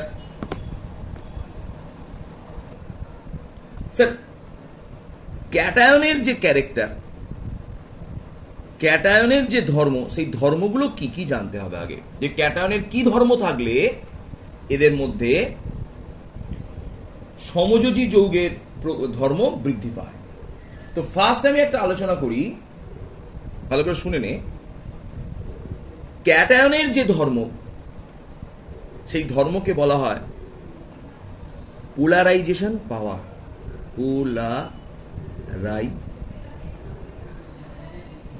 পোলারাইজেশন পাওয়ার, তাকে বলা হয় পোলারাইজেশন পাওয়ার। তো এই পোলারাইজেশন পাওয়ারটা একটু আগে বলে দিই, তারপর আমি ডিটেলসে যাচ্ছি। যত বৃদ্ধি পাবে পোলারাইজেশন পাওয়ার, যত বৃদ্ধি পাবে, ক্লিয়ার করে নিচ্ছি, পোলারাইজেশন পাওয়ার যত বৃদ্ধি পাবে, ক্লিয়ার করছি কিন্তু,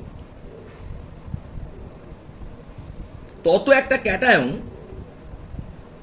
বেশি করে অ্যানায়নকে তার নিজের দিকে এইভাবে ইলেকট্রনগুলোকে টেনে নেবে।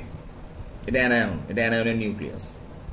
যত বেশি এইভাবে টানবে, অর্থাৎ যত বেশি শেয়ারিং হবে, তার মধ্যে কোভ্যালেন্ট ক্যারেক্টার, সমযোজী ধর্ম বৃদ্ধি পাবে। তার মানে পোলারাইজেশন পাওয়ার যত বৃদ্ধি পাবে, সমযোজী ধর্ম তত বৃদ্ধি পাবে। পোলারাইজেশন পাওয়ার যত বৃদ্ধি পাবে, যৌগের মধ্যে, আয়নীয় যৌগের মধ্যে সমযোজী ধর্ম তত বৃদ্ধি পাবে। এটা হচ্ছে ধর্ম, মানে এটা হচ্ছে ফ্যাক্ট। এবার পোলারাইজেশন পাওয়ার তাহলে কাকে বলে না, যখন কোনো ক্যাটায়ন তার পার্শ্ববর্তী অ্যানায়নের বহিস্থকক্ষের ইলেকট্রনটিকে নিজের দিকে টানার যে ধর্ম বা যে ক্ষমতা দেখায়, তাকেই বলা হয় পোলারাইজেশন পাওয়ার। এই পোলারাইজেশন পাওয়ার ধর্ম কার কার উপর নির্ভর করে, ফার্স্টেই আমি বলে দিই। ক্যাটায়নের 1 নম্বর দিয়ে লিখছি ফার্স্টে চার্জ। এটা পরিষ্কার, ক্যাটায়নের যা চার্জ যত বৃদ্ধি পাবে, সে তত বেশি অ্যানায়নের বহিস্থকক্ষের ইলেকট্রনটাকে বেশি বেশি করে টানবে। এবার প্রশ্ন হলো, স্যার চার্জ বলতে আপনি কি বোঝাচ্ছেন নিউক্লিয়াসের মধ্যে প্রোটন সংখ্যা? আমি আগে আবার বললাম, আবার বলছি, না, এটা অনেকের ভুল হয়। তাহলে নিউক্লিয়াসের চার্জ অর্থাৎ প্রোটন সংখ্যা যত বৃদ্ধি পাবে, এই পোলারাইজেশন পাওয়ার তার উপর নির্ভর করে না। কিন্তু ক্লিয়ার হয়ে গেল? চার্জ যেটা মাথায় থাকবে ক্যাটায়নের, সেই চার্জই এখানে চার্জের কথা ভাবা হচ্ছে। অর্থাৎ mono positive cation, dipositive cation, tripositive cation, এইগুলোকে চার্জ বলা হচ্ছে। NaCl+, Na+, আর রুবিডিয়াম প্লাস, ভালো করে বুঝে নেন, দুটোই প্লাস। তাহলে এদের মধ্যে কার চার্জ বেশি? না স্যার, দুজনের চার্জই তো সেম। স্যার আপনি তো প্রোটনের কথা বলেননি, চার্জের কথা বলেছেন। তাহলে এখানে দুজনেরই চার্জ কিন্তু সেম। ক্লিয়ার? তার মানে চার্জ যত বেশি হবে, পোলারাইজেশন পাওয়ার তত বেশি হবে। ক্লিয়ার করিনি? তত কোভ্যালেন্ট ক্যারেক্টার বেশি হবে। এইভাবে লিখবো, একদম যেমন ভাবে মুখে মুখে বলছি তেমন ভাবে লিখবো। First points. 2 নম্বর পয়েন্টস, তার মানে আমরা যদি এখান থেকে উদাহরণ চাই, যেমন একটা উদাহরণ দিলাম, এদের মধ্যে দুজনেরই চার্জ সমান, তো কোভ্যালেন্ট ক্যারেক্টার কার বেশি এখানে এখন এক্ষুনি শেখাতে পারবো না, আমরা সাইজ বলিনি। তো আমি যদি বলি যে সোডিয়াম প্লাস এবং ম্যাগনেসিয়াম প্লাস 2, এই দুজনের মধ্যে কার পোলারাইজেশন পাওয়ার বেশি? অবশ্যই ম্যাগনেসিয়ামের। এবার ম্যাগনেসিয়ামের চার্জ 2+, সোডিয়ামের চার্জ প্লাস, তাহলে ম্যাগনেসিয়ামের পোলারাইজেশন পাওয়ার বেশি। তার মানে এখান থেকে আমরা সহজেই বলতে পারবো NaCl এবং MgCl2, এই দুজনের মধ্যে দুটি আয়নিক কম্পাউন্ড। ক্লিয়ার? এই দুটো আয়নিক কম্পাউন্ডের মধ্যে ম্যাগনেসিয়াম ক্লোরাইডের কিন্তু কোভ্যালেন্ট ক্যারেক্টার বেশি। তার মানে কোভ্যালেন্ট ক্যারেক্টারের উপর যদি ডিপেন্ড করি, তাহলে লিখবো NaCl less than magnesium chloride. Ionic character যদি বলি, তাহলে লিখবো NaCl গ্রেটার দেন, এটা কিন্তু ছোট করে লিখতে হয়, ম্যাগনেসিয়াম ক্লোরাইড। ব্যাপারটা বোঝা গেল? এটা হলো কোভ্যালেন্ট ক্যারেক্টারের উপর ভিত্তি করে, আর এটা হলো আয়নিক ক্যারেক্টারের উপর ভিত্তি করে। বোঝা গেল কি বললাম ব্যাপারটা? তার মানে পোলারাইজেশন পাওয়ার ডিপেন্ড করলো ফার্স্ট চার্জের উপরে। 2, size of cation. Size of cation, তো এই সাইজ অফ ক্যাটায়ন এর থেকে আমরা একটুখানি বলে দিই যে ক্যাটায়নের আকার যত ছোট হবে, সে তত বেশি ইলেকট্রনকে টানতে পারবে। ক্যাটায়নের আকার যত ছোট হবে, তত সে ইলেকট্রনকে টানতে পারবে। তাই আমরা সাইজের উপর ভিত্তি করে, তার মানে এই যৌগটা ক্যাটায়নের চার্জ যত ছোট হবে, তার মধ্যে ক্যাটায়নের চার্জ যত ছোট হবে, তাহলে চার্জের ক্যাটায়নটা কি হবে? একটু কম জায়গার মধ্যে থাকবে। আমি কথাটা কি বলছি বুঝিয়ে দিই। এটা একটা ক্যাটায়ন, এটা একটা ক্যাটায়ন, ক্লিয়ার করে নি। এখানে একটা প্লাস চার্জ, তাহলে প্লাস চার্জটা কোনটুকুর মধ্যে থাকবে? এই ক্যাটায়নের মধ্যে থাকবে। বা এখানে 4+ আছে, তাহলে প্লাস চার্জটা কার মধ্যে থাকবে? এই ক্যাটায়নের মধ্যে থাকবে। আর যদি আমরা এখানেও প্লাস চার্জ ভাবি, তাহলে ক্যাটায়নের আকার বড় হওয়ার জন্য কি দেখা গেল না, ক্যাটায়নের মধ্যে চার্জটা কি হচ্ছে? ছড়িয়ে পড়ছে। তো দেখা গেল এই ক্যাটায়নের চার্জ যত ছোট হবে, তাহলে এর ঘনত্ব তত বেশি। তার মানে এর এই অ্যানায়ন থেকে ইলেকট্রনকে টানার প্রবণতাটা কি হবে? বেশি বেশি হবে। তাই দেখা যাচ্ছে ক্যাটায়নের চার্জ যত ছোট হয়, তার পোলারাইজিং পাওয়ার তত বেশি হয়, এবং পোলারাইজিং পাওয়ার তত বেশি হয়, এবং এবং তত বেশি তার মধ্যে কোভ্যালেন্ট ক্যারেক্টার বেশি দেখা যায়। ক্লিয়ার হয়ে গেল? বোঝা গেল ব্যাপারটা? তাহলে আমরা দুটো কাজ, দুটো জিনিস শিখলাম। ঠিক আছে, এবার চলে আসছি 3 নম্বর পার্টে।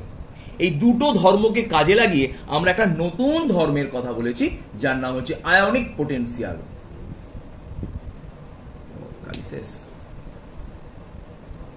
Ionic potential.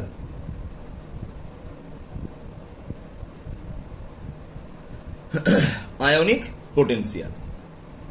তুই আয়নিক পোটেনশিয়াল ধর্মটা কি না? আয়নিক পোটেনশিয়াল ধর্মটা হলো, জেনে নি, একে আমরা ফাই দিয়ে ভাবি। আয়নিক পোটেনশিয়াল ধর্মটা হলো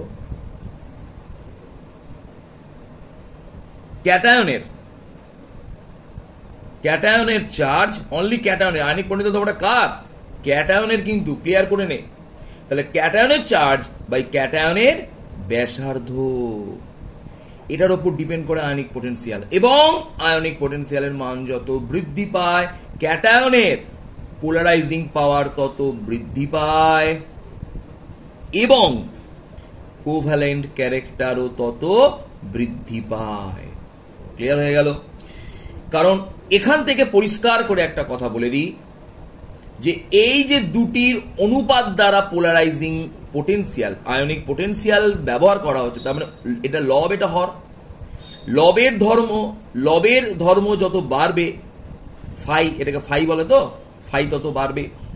হরের ধর্ম যত কমবে, ফাই বাড়বে। তাই বলেছি চার্জ বাড়লে ফাই বাড়ে, পোটেনশিয়াল পাওয়ার বাড়ে, পোলারাইজিং পাওয়ার বাড়ে, আয়নিক পোটেনশিয়ালের মান বাড়ে, কোভ্যালেন্ট ক্যারেক্টার বৃদ্ধি পায় এবং ক্যাটায়নের ব্যাসার্ধ যত ছোট হয়, আবার আয়নিক পোটেনশিয়ালের মান তত বাড়ে, পোলারাইজিং পাওয়ার তত বাড়ে। তার মানে যদি একটা ছোট্ট প্রশ্ন করি, যেটা আমি আগে করেছিলাম এখানে, এদের দুজনের মধ্যে যদি আমি সম্পর্ক দেখতে চাই, আমি একটা লিখলাম NaCl আর RbCl।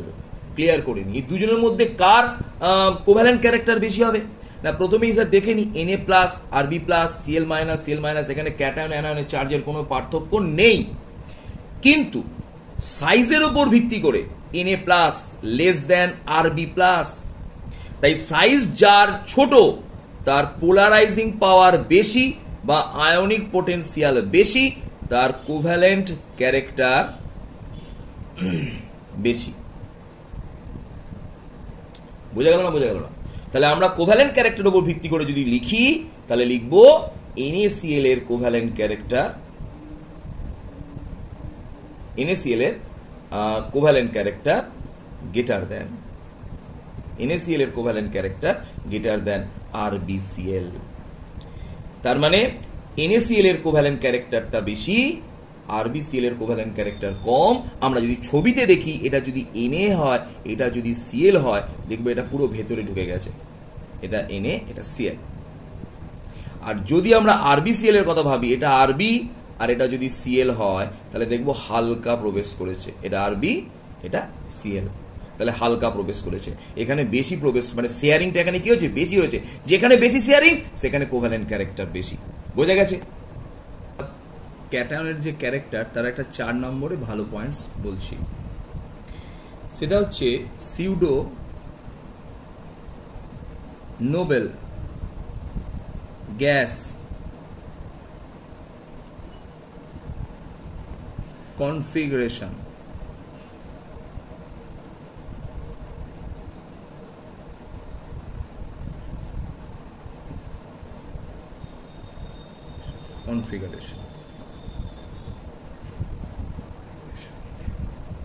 এই সিউডো নোবেল গ্যাস কনফিগারেশন মানে হলো, সাধারণত নোবেল গ্যাসের ইলেকট্রন বিন্যাস আমরা জানি NS2Np6, অর্থাৎ আমরা যদি নিয়নের ইলেকট্রন বিন্যাস দেখি 1s2 2s2 2p6, অর্থাৎ এই লাস্ট কক্ষপথটাকে যদি N ধরা হয়, তাহলে NS2 আর NP6 হলো। এইভাবে প্রত্যেকটা নোবেল গ্যাসের কনফিগারেশনে হিলিয়াম ছাড়া NH2 NP6 ইলেকট্রন বিন্যাস পাওয়া যায়। এই ইলেকট্রন বিন্যাসগুলো আমরা কিন্তু পরমাণু গঠনে বুঝে নিয়েছি। এবার এই ধরনের যদি ইলেকট্রন বিন্যাস পায় তখন তাকে আমরা বলবো নোবেল গ্যাস কনফিগারেশন। এবার যদি এই ইলেকট্রন বিন্যাসটার সাথে যদি আমরা এইটা অ্যাড করে দিই তখন সেই ধরনের কনফিগারেশনটাকে বলা হবে Nobel gas, pseudo Nobel gas configuration, অর্থাৎ NH2 NP6 তার সঙ্গে ND10 হবে। একটা প্রশ্ন আমি দিয়ে রাখি, তোরা প্রশ্নটা পাওয়ার সাথে সাথে পজ করে আমাকে অ্যান্সার জানাতে পারিস। CuCl এবং NaCl এর মধ্যে কার কোভ্যালেন্ট ক্যারেক্টার বেশি? কার কোভ্যালেন্ট ক্যারেক্টার বেশি, কিন্তু কম নয়, বেশি। ক্লিয়ার? আমি বোঝাচ্ছি, তোরা নিজেরা চেষ্টা করে আমাকে বলার চেষ্টা কর। পাঠা ভিডিও, ছবি তুলে পাঠা, ভিডিও দেখার আগেই, রেডি করার আগেই দেখবো কতজন পারিস। বাকি দুটো ভিডিও রাত্রিবেলা দেবো, শরীরটা আমার খুব একটা ভালো নেই, সেই জন্য বাকি দুটো ভিডিও আমি রাত্রিবেলা পাঠাবো। এবার দাঁড়ালো তাহলে বলছে যে সমস্ত ক্যাটায়নের সিউডো নোবেল গ্যাস কনফিগারেশন থাকবে তাদের পোলারাইজিং পাওয়ার খুব বেশি হবে, খুব প্রচন্ড ইম্পর্টেন্ট। এই সিউডো নোবেল গ্যাস কনফিগারেশন 11 নম্বর এবং 12 নম্বর শ্রেণীর মৌলগুলি পূর্ণ করে। কিভাবে করে? Cu2+,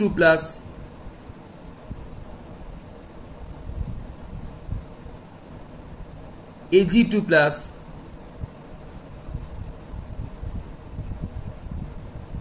না সরি 2 গুলো দেবো না, Cu+, Ag+, Au+, এই তিনটে আয়ন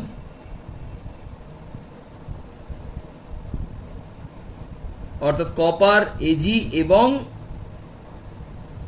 Au সোনা, এই তিনজন কনফিগারেশনটা সিউডো নোবেল গ্যাসের মতো হয়। কি করে হয় একটু দেখে নি। Copper 1s2 2s2 2p6 3s2 3p6 3d10 4s1। এটা কিন্তু আমরা জানি এটা ব্যতিক্রমী ইলেকট্রন বিন্যাস ছিল, তাই তো?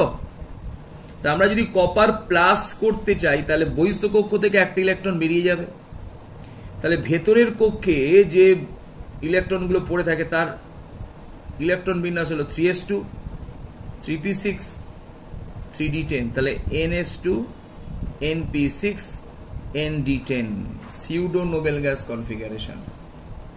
ঠিক এইভাবে এজিও পাবে। এজির বহিস্থ কক্ষের ইলেকট্রন বিন্যাস হবে 4s2 4p6 4d10। ঠিক এইভাবে এটা হবে 5 5 5, এইভাবে ইলেকট্রন বিন্যাস। এটা ছিল 3 3 3, এটা হবে 4 4 4, এটা হবে 5 5 5। এইভাবে দেখা যাবে এরা প্রত্যেকজনই ইলেকট্রন কনফিগারেশনটা সিউডো নোবেল গ্যাসের মতো। এছাড়াও যদি আমরা দেখি জিঙ্কের ক্ষেত্রে 1s2 2s2 2p6 3s2 3p6 3d10 4s2। Zinc 2+, এর ইলেকট্রন বিন্যাসের বহিস্থ কক্ষ হবে 3s2 3p6 3d10, বহিস্থ কক্ষ থেকে দুটো ইলেকট্রন বেরিয়ে গেছে। ক্লিয়ার? এগুলো কিন্তু বোঝা উচিত, আগের চ্যাপ্টারের ব্যাপার। তাহলে দেখা গেল জিঙ্ক 2+, এর ইলেকট্রন বিন্যাস কপার প্লাসের মতোই, ns2 np6 nd10। এনটা হচ্ছে এখানে কি রে? বহিস্থ কক্ষক। ক্লিয়ার? কক্ষ নয় কিন্তু, কক্ষক অরবাইটাল। ক্লিয়ার হলো? তো দেখা যাবে জিঙ্কের ক্ষেত্রে কানাডা হোগা, তাহলে জিঙ্ক, ক্যাডমিয়াম, Hg, এদের প্রত্যেকজনের ইলেকট্রন কনফিগারেশন কিন্তু ns2 np6 nd10 pseudo Nobel gas configuration. তাই এদের এই তিনজন মোট 6 জনের আয়নের ক্ষেত্রে পোলারাইজিং পাওয়ার খুব বেশি হয়, ফলে কোভ্যালেন্ট ক্যারেক্টার বেশি দেখায়। ক্লিয়ার হয়ে গেল? কোভ্যালেন্ট ক্যারেক্টার খুব বেশি দেখায়। তাহলে আমরা এখানে অ্যান্সারটা নিশ্চয়ই পেতে পারবো এবার। CuCl এবং NaCl এর মধ্যে দুজনেরই ক্যাটায়নের আকারের তফাৎ কিছুটা থাকলেও Cuর ক্ষেত্রে Cu plus plus charge, Na plus, এই দুজনের মধ্যে CuCl এর পোলারাইজেশন বেশি হওয়ার জন্য বা পোলারাইজিং পাওয়ার বেশি হওয়ার জন্য এর মধ্যে কোভ্যালেন্ট ক্যারেক্টার বেশি। তাহলে কোভ্যালেন্ট ক্যারেক্টারের অর্ডারে CuCl গ্রেটার দেন NaCl, কিন্তু আয়নিক ক্যারেক্টারের এতে NaCl গ্রেটার দেন CuCl, কারণ উভয়েরই চার্জ প্লাস সমান। বোঝা গেল কি বললাম? তো এটা ছিল ক্যাটায়নের লাস্ট পার্ট। এই তিনটে ছটা কিন্তু খুব ইম্পর্টেন্ট, এমসিকিউ এর ক্ষেত্রে আমাদের খুব কাজে লাগবে। আমরা এরপর চলে আসছি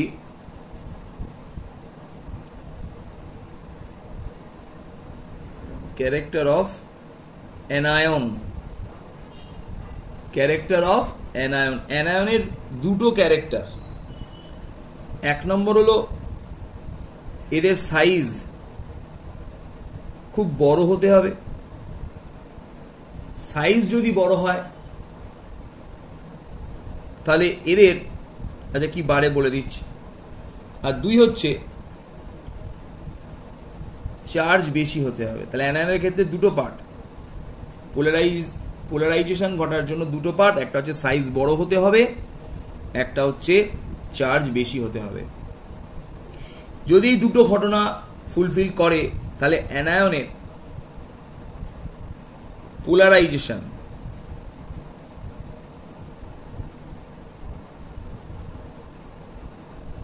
বেশি হবে। এই পোলারাইজেশন বেশি হওয়ার ঘটনা হলো, একে বলা হয়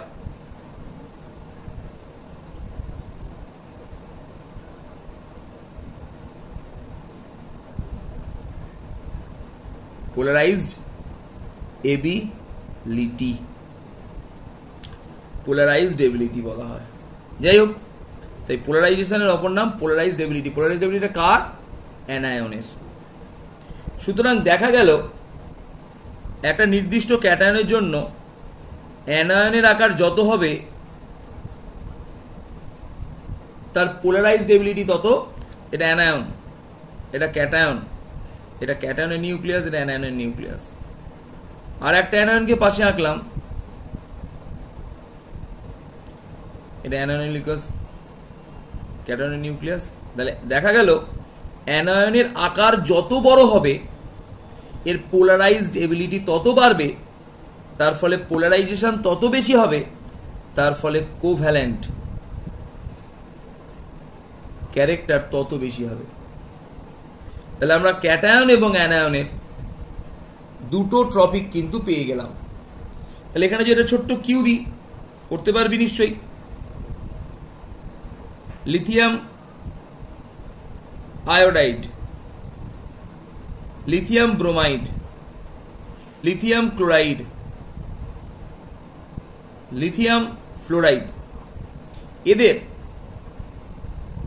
কোভ্যালেন্ট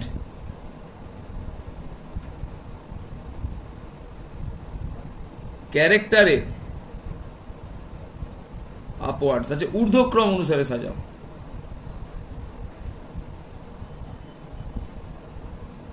অনুসারে সাজাও। যে কোভ্যালেন্ট ক্যারেক্টারের ঊর্ধ্বক্রম অনুসারে সাজাতে বলেছে, তাহলে ঊর্ধ্বক্রম মানে হচ্ছে অ্যাসেন্ডিং অর্ডার।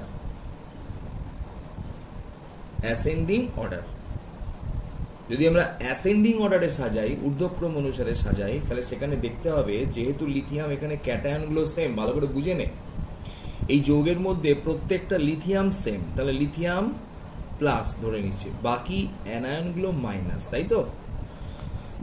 তাহলে আকারের যদি সাইজ দেখি, সব থেকে ছোট আকার কার? ফ্লোরিন, তারপর ক্লোরিন, তারপর ব্রোমিন, তারপর আয়োডিন। আমরা জানি যে অ্যানায়নের আকার যত বড় কোভ্যালেন্ট ক্যারেক্টার তত বেশি। তাহলে অ্যানায়নের আকার সব থেকে বড় লিথিয়ামে, তাহলে এর পোলারাইজেশন অ্যানায়নের বেশি হবে। লিথিয়ামের পোলারাইজেশন পাওয়ার বেশ সমান, তাই যে অ্যানায়নের পোলারাইজেশন বা পোলারাইজড এবিলিটি বেশি, তার পোলারাইজেশন বেশি হওয়ার জন্য তার মধ্যে কোভ্যালেন্ট ক্যারেক্টার বেশি।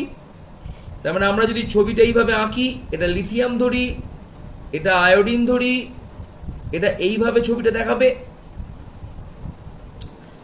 যদি আমরা এটাকে লিথিয়াম ধরি, এটাকে ফ্লোরিন ধরি, এর ছবিটা এরকম দেখাবে। এটা ফ্লোরিন, এটা আয়োডিন। তাহলে দেখা গেল যে আয়োডিনের সাইজ বড় হওয়ায় এর পোলারাইজেশন ঘটনাটা অনেক বেশি হবে, কোভ্যালেন্ট ক্যারেক্টার বাড়বে। তাই কোভ্যালেন্ট ক্যারেক্টার ঊর্ধ্বক্রম মানে ছোট থেকে বড় যদি সাজায়, lithium fluoride, lithium chloride, lithium bromide, lithium iodide, less than less than less than, এটা হয়ে গেল ঊর্ধ্বক্রম অনুসারে সাজানো। লেস দেন গুলো না লিখলে কিন্তু কেটে দেবে। ক্লিয়ার? ঊর্ধ্বক্রম মানে আমরা নিশ্চয়ই বুঝতে পেরেছি ছোট থেকে বড়, মানে প্রথমে 1, তারপর 2, তারপর 3, so on। ক্লিয়ার? তো আমরা আজকে অ্যাপ্লিকেশনে চলে আসব। Application of polarisation. তো আমরা পোলারাইজেশনের যে অ্যাপ্লিকেশনে এলাম, তো কি ব্যাপারটা বোঝাতে চাইছি ফার্স্টে ভালো করে বুঝে নি, ক্লিয়ার করে নেবো। হ্যাঁ, ক্লিয়ার করে নেবো স্টার দিয়ে। বলছে যদি পোলারাইজেশন বেশি হয়, যদি পোলারাইজিং পাওয়ার বেশি হয় কার? ক্যাটায়নের। ক্যাটায়নের যদি পোলারাইজিং পাওয়ার বেশি হয় তাহলে পোলারাইজেশন বেশি হবে। পোলারাইজেশন যদি বেশি হয় তাহলে কোভ্যালেন্ট ক্যারেক্টার বেশি হবে। কোভ্যালেন্ট ক্যারেক্টার কি হয়ে যাবে? ইনক্রিজ করবে, বেশি হবে। এবং যদি কোভ্যালেন্ট ক্যারেক্টার বেশি হয় তার ফলস্বরূপ অ্যাপ্লিকেশন গুলো দেখছি আমরা। ফার্স্ট 1,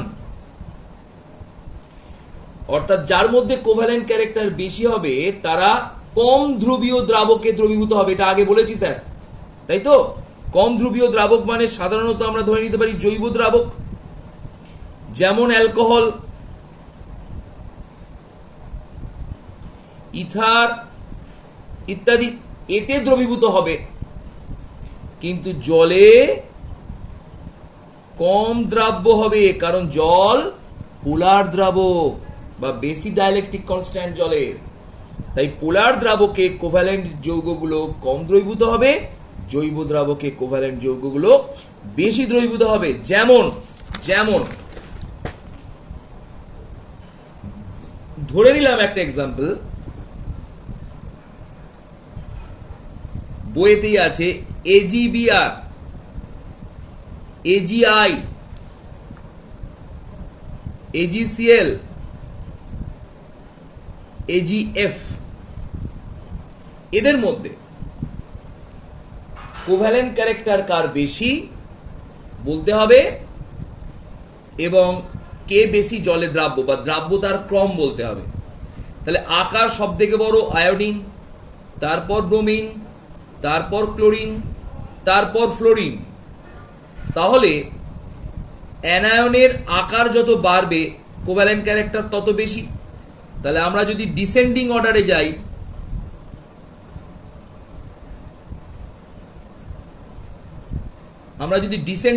যাই, তাহলে সব থেকে আগে কে আছে?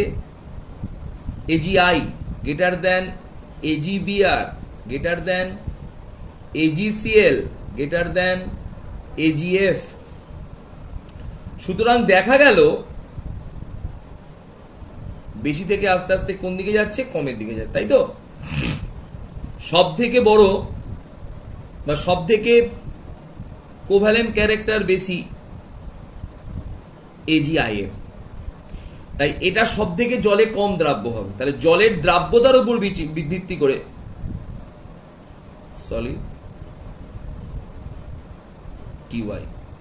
সলিউবিলিটি।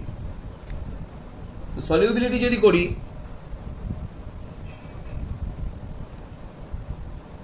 তাহলে দেখব, সলিউবিলিটি যদি ধরি তাহলে দেখব সলিউবিলিটির যদি আমরা ডিসেন্ডিং অর্ডারই ধরি, বড় থেকে ছোট যদি ডিসেন্ডিং অর্ডারই ধরি, তাহলে সলিউবিলিটি সব থেকে বেশি দেখব এজিএফ এর, কারণ এর মধ্যে কোভ্যালেন্ট ক্যারেক্টার কম, ফলে আমরা ধরবো আয়নিক ক্যারেক্টার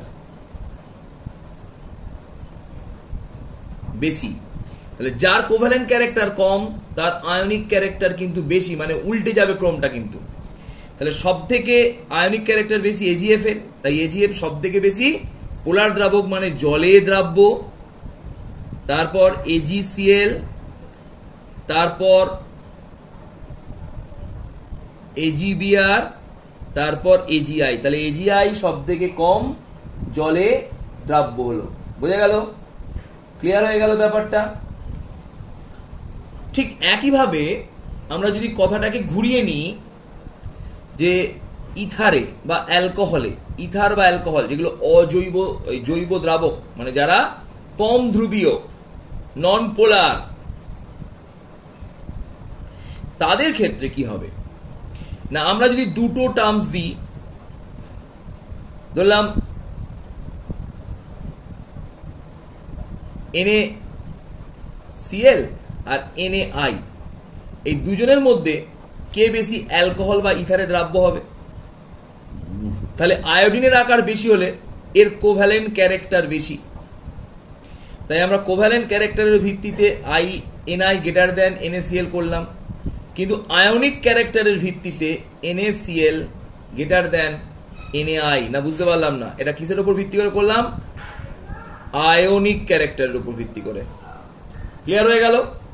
তাহলে নন পোলার দ্রাবকে কে বেশি দ্রবীভূত হবে? Covalent compound. তাই দেখা গেল কোভ্যালেন্ট ক্যারেক্টার বেশি কার? NaI এর। তাহলে ইথারে বা অ্যালকোহলের দ্রাব্যতার উপর ভিত্তি করলে যদি আমি দ্রাব্যতা ভাবি ইথার বা অ্যালকোহলে, তাহলে লিখবো NaI সলিবিলিটি NaCl এর সলিবিলিটির থেকে কি হবে? বেশি হবে। কার উপর ভিত্তি করে? ইথারের উপর ভিত্তি করে। কিন্তু জলের দ্রাব্যতা যদি ভাবতাম, প্রশ্নগুলোকে ক্লিয়ার করে দিচ্ছি, জলের দ্রাব্যতা যদি ভাবতাম তাহলে লিখতাম NaCl গ্রেটার দেন NaI। কথাগুলো কিন্তু স্টেপ বাই স্টেপ বুঝবি। এই ক্রমটা কার দ্রাব্যতা? ইথারে দ্রবীভূত হবার দ্রাব্যতা বা অ্যালকোহলে দ্রবীভূত হবার দ্রাব্যতা, তার উপর ভিত্তি করে NaI গ্রেটার দেন NaCl। কিন্তু জলে যদি দ্রবীভূত হয় তার উপর ভিত্তি করে দেখব NaCl এর দ্রাব্যতা NaI এর থেকে বেশি, কারণ জলে দ্রবীভূত সেই হবে যার আয়নিক ক্যারেক্টার বেশি, তাই তো? তাহলে দেখা গেল NaCl এর যেহেতু আয়নিক ক্যারেক্টার বেশি, তাই NaCl এর জলে দ্রবীভূত হওয়ার ক্ষমতা বেশি। ক্লিয়ার হয়ে গেল? আমরা 2 নম্বর পয়েন্টে চলে এলাম, মেল্টিং পয়েন্ট এবং বয়েলিং পয়েন্ট। অর্থাৎ গলনাঙ্ক এবং স্ফুটনাঙ্ক কার বেশি হবে? বেশি হবে গলনাঙ্ক এবং স্ফুটনাঙ্ক। আগেই পড়েছি আমরা, আয়নিক ক্যারেক্টার যত বেশি হবে তার মেল্টিং পয়েন্ট এবং বয়েলিং পয়েন্ট তত কি হবে? বেশি হবে। কোভ্যালেন্ট ক্যারেক্টার যত বেশি হবে, যদি কোভ্যালেন্ট ক্যারেক্টারের উপর ভিত্তি করে ভাবি, তাহলে দেখব এর মেল্টিং পয়েন্ট এবং বয়েলিং পয়েন্ট কি হয়ে যাবে? কম হবে। ঠিক একইভাবে যদি আমি একটা ছোট্ট প্রশ্ন দিই, একটা ছোট্ট কিউ দিলাম যে একইভাবেই আমরা যদি যৌগগুলোকে ভাগ করি, যে দেখা যাক বেরিলিয়াম ক্লোরাইড, ম্যাগনেসিয়াম ক্লোরাইড এবং ক্যালসিয়াম ক্লোরাইড, এদের মধ্যে মেল্টিং পয়েন্ট এবং বয়েলিং পয়েন্টের অ্যাসেন্ডিং অর্ডার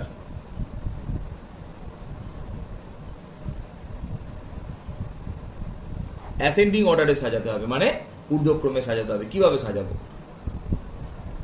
তো আমরা একটুখানি বলে দিই, কোভ্যালেন্ট ক্যারেক্টার যত বাড়বে বা কোভ্যালেন্ট কম্পাউন্ডের ক্ষেত্রে মেল্টিং পয়েন্ট বয়েলিং পয়েন্ট কম কেন? যদিও আমরা ধরে নিই, আমি অনেকবার বলেছি যে কোভ্যালেন্ট বন্ডিং এর স্টেবিলিটি বেশি হয়, কিন্তু একটা কোভ্যালেন্ট মলিকিউল থেকে আর একটা কোভ্যালেন্ট মলিকিউলের মধ্যে যে বন্ডিংটা থাকে সেই বন্ডিংটাকে বলা হয় ভ্যান ডার ওয়াল বন্ড। তো এই ভ্যান ডার ওয়াল বন্ড অপেক্ষাকৃত দুর্বল হওয়ায় এই বন্ধনগুলিকে ছিন্ন করা খুব সোজা। তাই কোভ্যালেন্ট কম্পাউন্ডগুলোর ক্ষেত্রে, সমযোজী যৌগের ক্ষেত্রে মেল্টিং পয়েন্ট এবং বয়লিং পয়েন্ট খুব কম, কারণ সামান্য তাপ দিলেই এই বন্ধনটাকে ছিন্ন করা যায় এবং একক অনুরূপে এরা দ্রবণ থেকে মুক্ত হয়ে যায়। তো প্রশ্ন যেটা দেওয়া ছিল, এদের অ্যাসেন্ডিং অর্ডার করা হয়েছে, অর্থাৎ ঊর্ধ্বক্রমে সাজানো বলা হয়েছে। তো দেখে নিয়ে একবার, ক্লোরিনের অ্যানায়নের আকার সবার ক্ষেত্রে সেম, কারণ এখানে প্রত্যেকটাই সেম অ্যানায়ন। কিন্তু বেরিলিয়াম 2+, ম্যাগনেসিয়াম 2+, ক্যালসিয়াম 2+। অ্যান্সারটা বুঝে নি ক্লিয়ার করে। এদের ক্ষেত্রে কি দেখা যায়? এদের ক্ষেত্রে দেখা গেল যে বেরিলিয়ামের আকার সব থেকে ছোট, কারণ আমরা জানি 2 নম্বর শ্রেণীতে প্রথমে বেরিলিয়াম, তারপর ম্যাগনেসিয়াম, তারপর calcium, hydrogen, helium, lithium, beryllium. তো ম্যাগনেসিয়ামের আকার তার থেকে বড়, ক্যালসিয়ামের আকার তার থেকে বড়।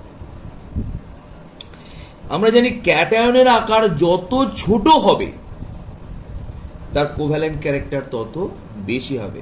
তাহলে কোভ্যালেন্ট ক্যারেক্টারের যদি আমরা অ্যাসেন্ডিং অর্ডার করি, ভালো করে বুঝে নিই আগে। আমরা জানি কোভ্যালেন্ট ক্যারেক্টার যত বাড়বে মেল্টিং পয়েন্ট বয়লিং পয়েন্ট তত কমবে।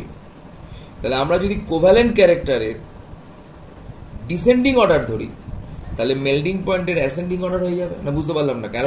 কারণ কোভ্যালেন্ট ক্যারেক্টারের সাথে, অর্থাৎ সমযোজী যৌগের সাথে মেল্টিং পয়েন্ট বয়লিং পয়েন্ট ব্যস্তানুপাতিক।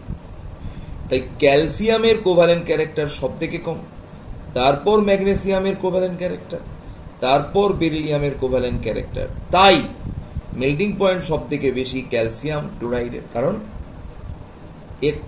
এর আয়নিক ক্যারেক্টার সব থেকে বেশি, তাই মেল্টিং পয়েন্ট বয়লিং পয়েন্ট সব থেকে বেশি। ক্লিয়ার হয়ে গেল?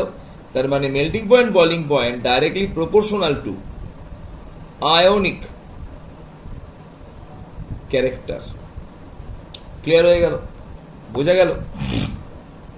আমরা লাস্ট পার্টে চলে এলাম, অর্থাৎ কোভ্যালেন্ট ক্যারেক্টারের উপরে আর একটা ধর্ম ডিপেন্ড করে।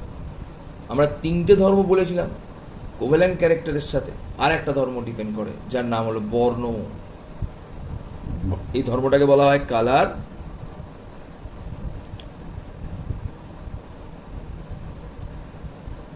Imparting nature. Colour imparting nature অর্থাৎ সমযোজী ধর্ম বৃদ্ধি পেলে, ভালো করে বুঝে না কথাটা, একটা লাইনে সব হয়ে যাবে। সমযোজী ধর্ম বৃদ্ধি পেলে, অর্থাৎ কোন যৌগের সমযোজী ধর্ম বৃদ্ধি পেলে তার বর্ণ গাঢ় হয়, গাঢ় হতে থাকে। তার মানে সমযোজী ধর্ম যত বৃদ্ধি পায় বর্ণ তত গাঢ় হয়, অর্থাৎ কালোর দিকে যেতে থাকে। সব থেকে গাঢ় বর্ণ হচ্ছে কালো। ক্লিয়ার?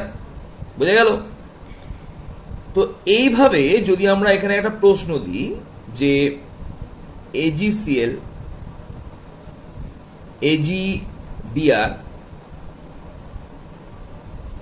AgF এদের মধ্যে বর্ণ গাঢ় সব থেকে কার, তাহলে গাঢ় বর্ণ হতে গেলে কোভ্যালেন্ট ক্যারেক্টার বেশি হতে হবে। এখানে Ag+ ক্যাটায়নের আকার charge fixed, fluorine minus, chlorine minus, bromine minus, সব থেকে আকার বড় ব্রোমিনের। আমরা জানি অ্যানায়নের সাইজ যত বড় হবে কোভ্যালেন্ট ক্যারেক্টার তত বেশি হবে। তাই সব থেকে কোভ্যালেন্ট ক্যারেক্টার বেশি কার? AgBr এর, greater than AgCl, greater than AgF।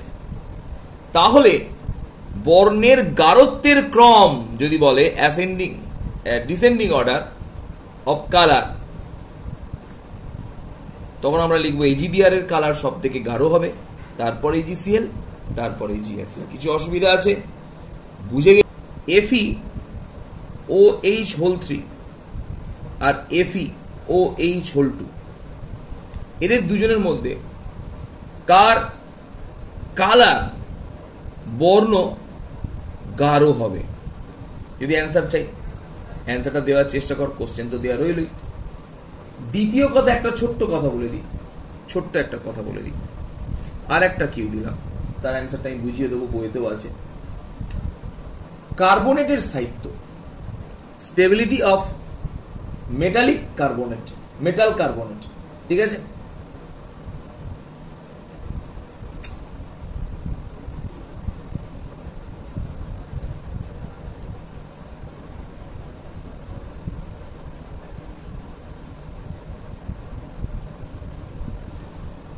Stability of metallic carbonate বা মেটাল কার্বনেট কি করে ব্যাখ্যা করব, শিখে রাখছি, জেনে রাখ।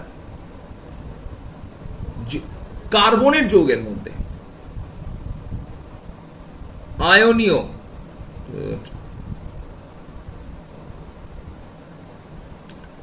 ধর্ম যত বৃদ্ধি পাবে, কার্বনের যৌগের মধ্যে আয়নীয় ধর্ম যত বৃদ্ধি পাবে, তাদের মধ্যে কি হবে? আয়নীয় ধর্ম বৃদ্ধি পাওয়ার সাথে সাথে তাদের বন্ড অ্যাট্রাকশন বাড়বে। তার মানে বন্ধনটা কি প্রকৃতির হবে? বন্ধনটা দৃঢ় হবে। সেখানে বেশি পরিমাণ তাপ প্রয়োগ করলে তাদের ভাঙা যাবে। তাই দেখা যায় আয়নীয় যৌগ যত ধর্ম যত বাড়ে, তার তাপ স্থায়িত্ব, তাপ হিট স্টেবিলিটি, তাপ স্থায়িত্ব তত বৃদ্ধি পায়। তাহলে আয়নীয় যৌগের সাথে তাপ স্থায়িত্ব প্রপোর্শনাল। ক্লিয়ার হয়ে গেল? সমানুপাতিক, সমানুপাতিক। ক্লিয়ার হয়ে গেল? ডাইরেক্টলি প্রপোর্শনাল বলা হয়, সমানুপাতিক। ক্লিয়ার? তাহলে আমি যদি একটা প্রশ্ন দিই, তোদের বইয়েতেই প্রশ্নটা আছে, প্রশ্নটা তোরা একটুখানি গুছিয়ে অ্যান্সার দেওয়ার চেষ্টা কর। Beryllium carbonate, magnesium carbonate, calcium carbonate,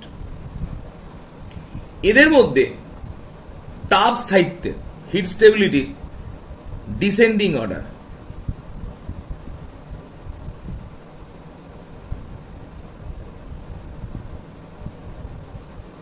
descending order অনুসারে সাজাতে হবে তাপ স্থায়িত্বের, হিট স্টেবিলিটি। ঠিক আছে? অ্যান্সার আমরা দুটো দিয়ে দেবো। তাহলে আমরা এর যে পরের ভিডিও আমরা যে প্রশ্নটা দিয়েছিলাম, সেই প্রশ্নটা ফার্স্টে আলোচনা করে দিচ্ছি। এই দুজনেরই অ্যানায়ন কিন্তু হাইড্রোক্সাইড অ্যানায়ন, ফিক্সড। FeOH3 এর ক্ষেত্রে Fe3+ এবং FeOH2 ক্ষেত্রে Fe2+। আমরা জানি অ্যানায়ন যদি সেম হয়, ক্যাটায়নের চার্জ যত বৃদ্ধি পাবে, তার কোভ্যালেন্ট ক্যারেক্টার তত বৃদ্ধি পাবে। তাহলে সেই হিসাবে কোভ্যালেন্ট ক্যারেক্টারের যদি আমরা ডিসেন্ডিং অর্ডার লিখি, তাহলে ফেরিক হাইড্রোক্সাইডের covalent character greater than ferrous hydroxide. যেহেতু কোভ্যালেন্ট ক্যারেক্টার বেশি ফেরিক হাইড্রোক্সাইডের, তাই ফেরিক হাইড্রোক্সাইডের বর্ণ কিন্তু গাঢ় বাদামি, আর এর ফ্যাকাসে কালার। ফেরাস হাইড্রোক্সাইডের কালার কিন্তু ফ্যাকাসে, আর ফেরিক হাইড্রোক্সাইডের কালার কিন্তু গাঢ় বাদামি। তাহলে এখান থেকে আমরা বুঝে গেলাম যে যার কোভ্যালেন্ট ক্যারেক্টার যত বাড়বে, সেই সমস্ত সমযোজী যৌগের ক্ষেত্রে দেখা যাবে, বা কোনো যৌগের কোভ্যালেন্ট ক্যারেক্টার বাড়লে সেই সমস্ত যৌগের বর্ণ কিন্তু গাঢ় হয়ে যাবে। বোঝা গেল? তাহলে এটার অ্যান্সার আর দিতে লাগবে না। যদি আমরা এটাকে অ্যান্সার করি, একবার দেখে নিই। কার্বনেট আয়ন সবার ক্ষেত্রে ফিক্সড। তাহলে একটা বেরিলিয়াম 2+, ম্যাগনেসিয়াম 2+, ক্যালসিয়াম 2+। 2 নম্বর শ্রেণীর এটা দ্বিতীয় পর্যায়, তৃতীয় পর্যায়, চতুর্থ পর্যায়। তাহলে আকার সব থেকে বেশি ক্যালসিয়ামের। আমরা জানি ক্যাটায়নের আকার যত ছোট হবে, তার কোভ্যালেন্ট ক্যারেক্টার তত বেশি হবে। তাহলে কোভ্যালেন্ট ক্যারেক্টার সব থেকে বেশি কার? বেরিলিয়াম 2+ এর, তারপর ম্যাগনেসিয়াম 2+ এর, তারপর ক্যালসিয়াম 2+ এর। ক্লিয়ার হয়ে গেল? তাহলে বলা যাবে যে যেহেতু ক্যালসিয়াম কার্বনেটের আয়নিক ক্যারেক্টার সব থেকে বেশি, কোভ্যালেন্ট ক্যারেক্টার সব থেকে কম, তাই হিট স্টেবিলিটি সব থেকে বেশি ক্যালসিয়াম কার্বনেটের। তাই যদি ডিসেন্ডিং অর্ডার করে লিখতে চাই, তাহলে লিখবো calcium carbonate greater than magnesium carbonate, greater than beryllium carbonate. Clear হয়ে গেল? তার মানে directly heat stability proportional to ionic character.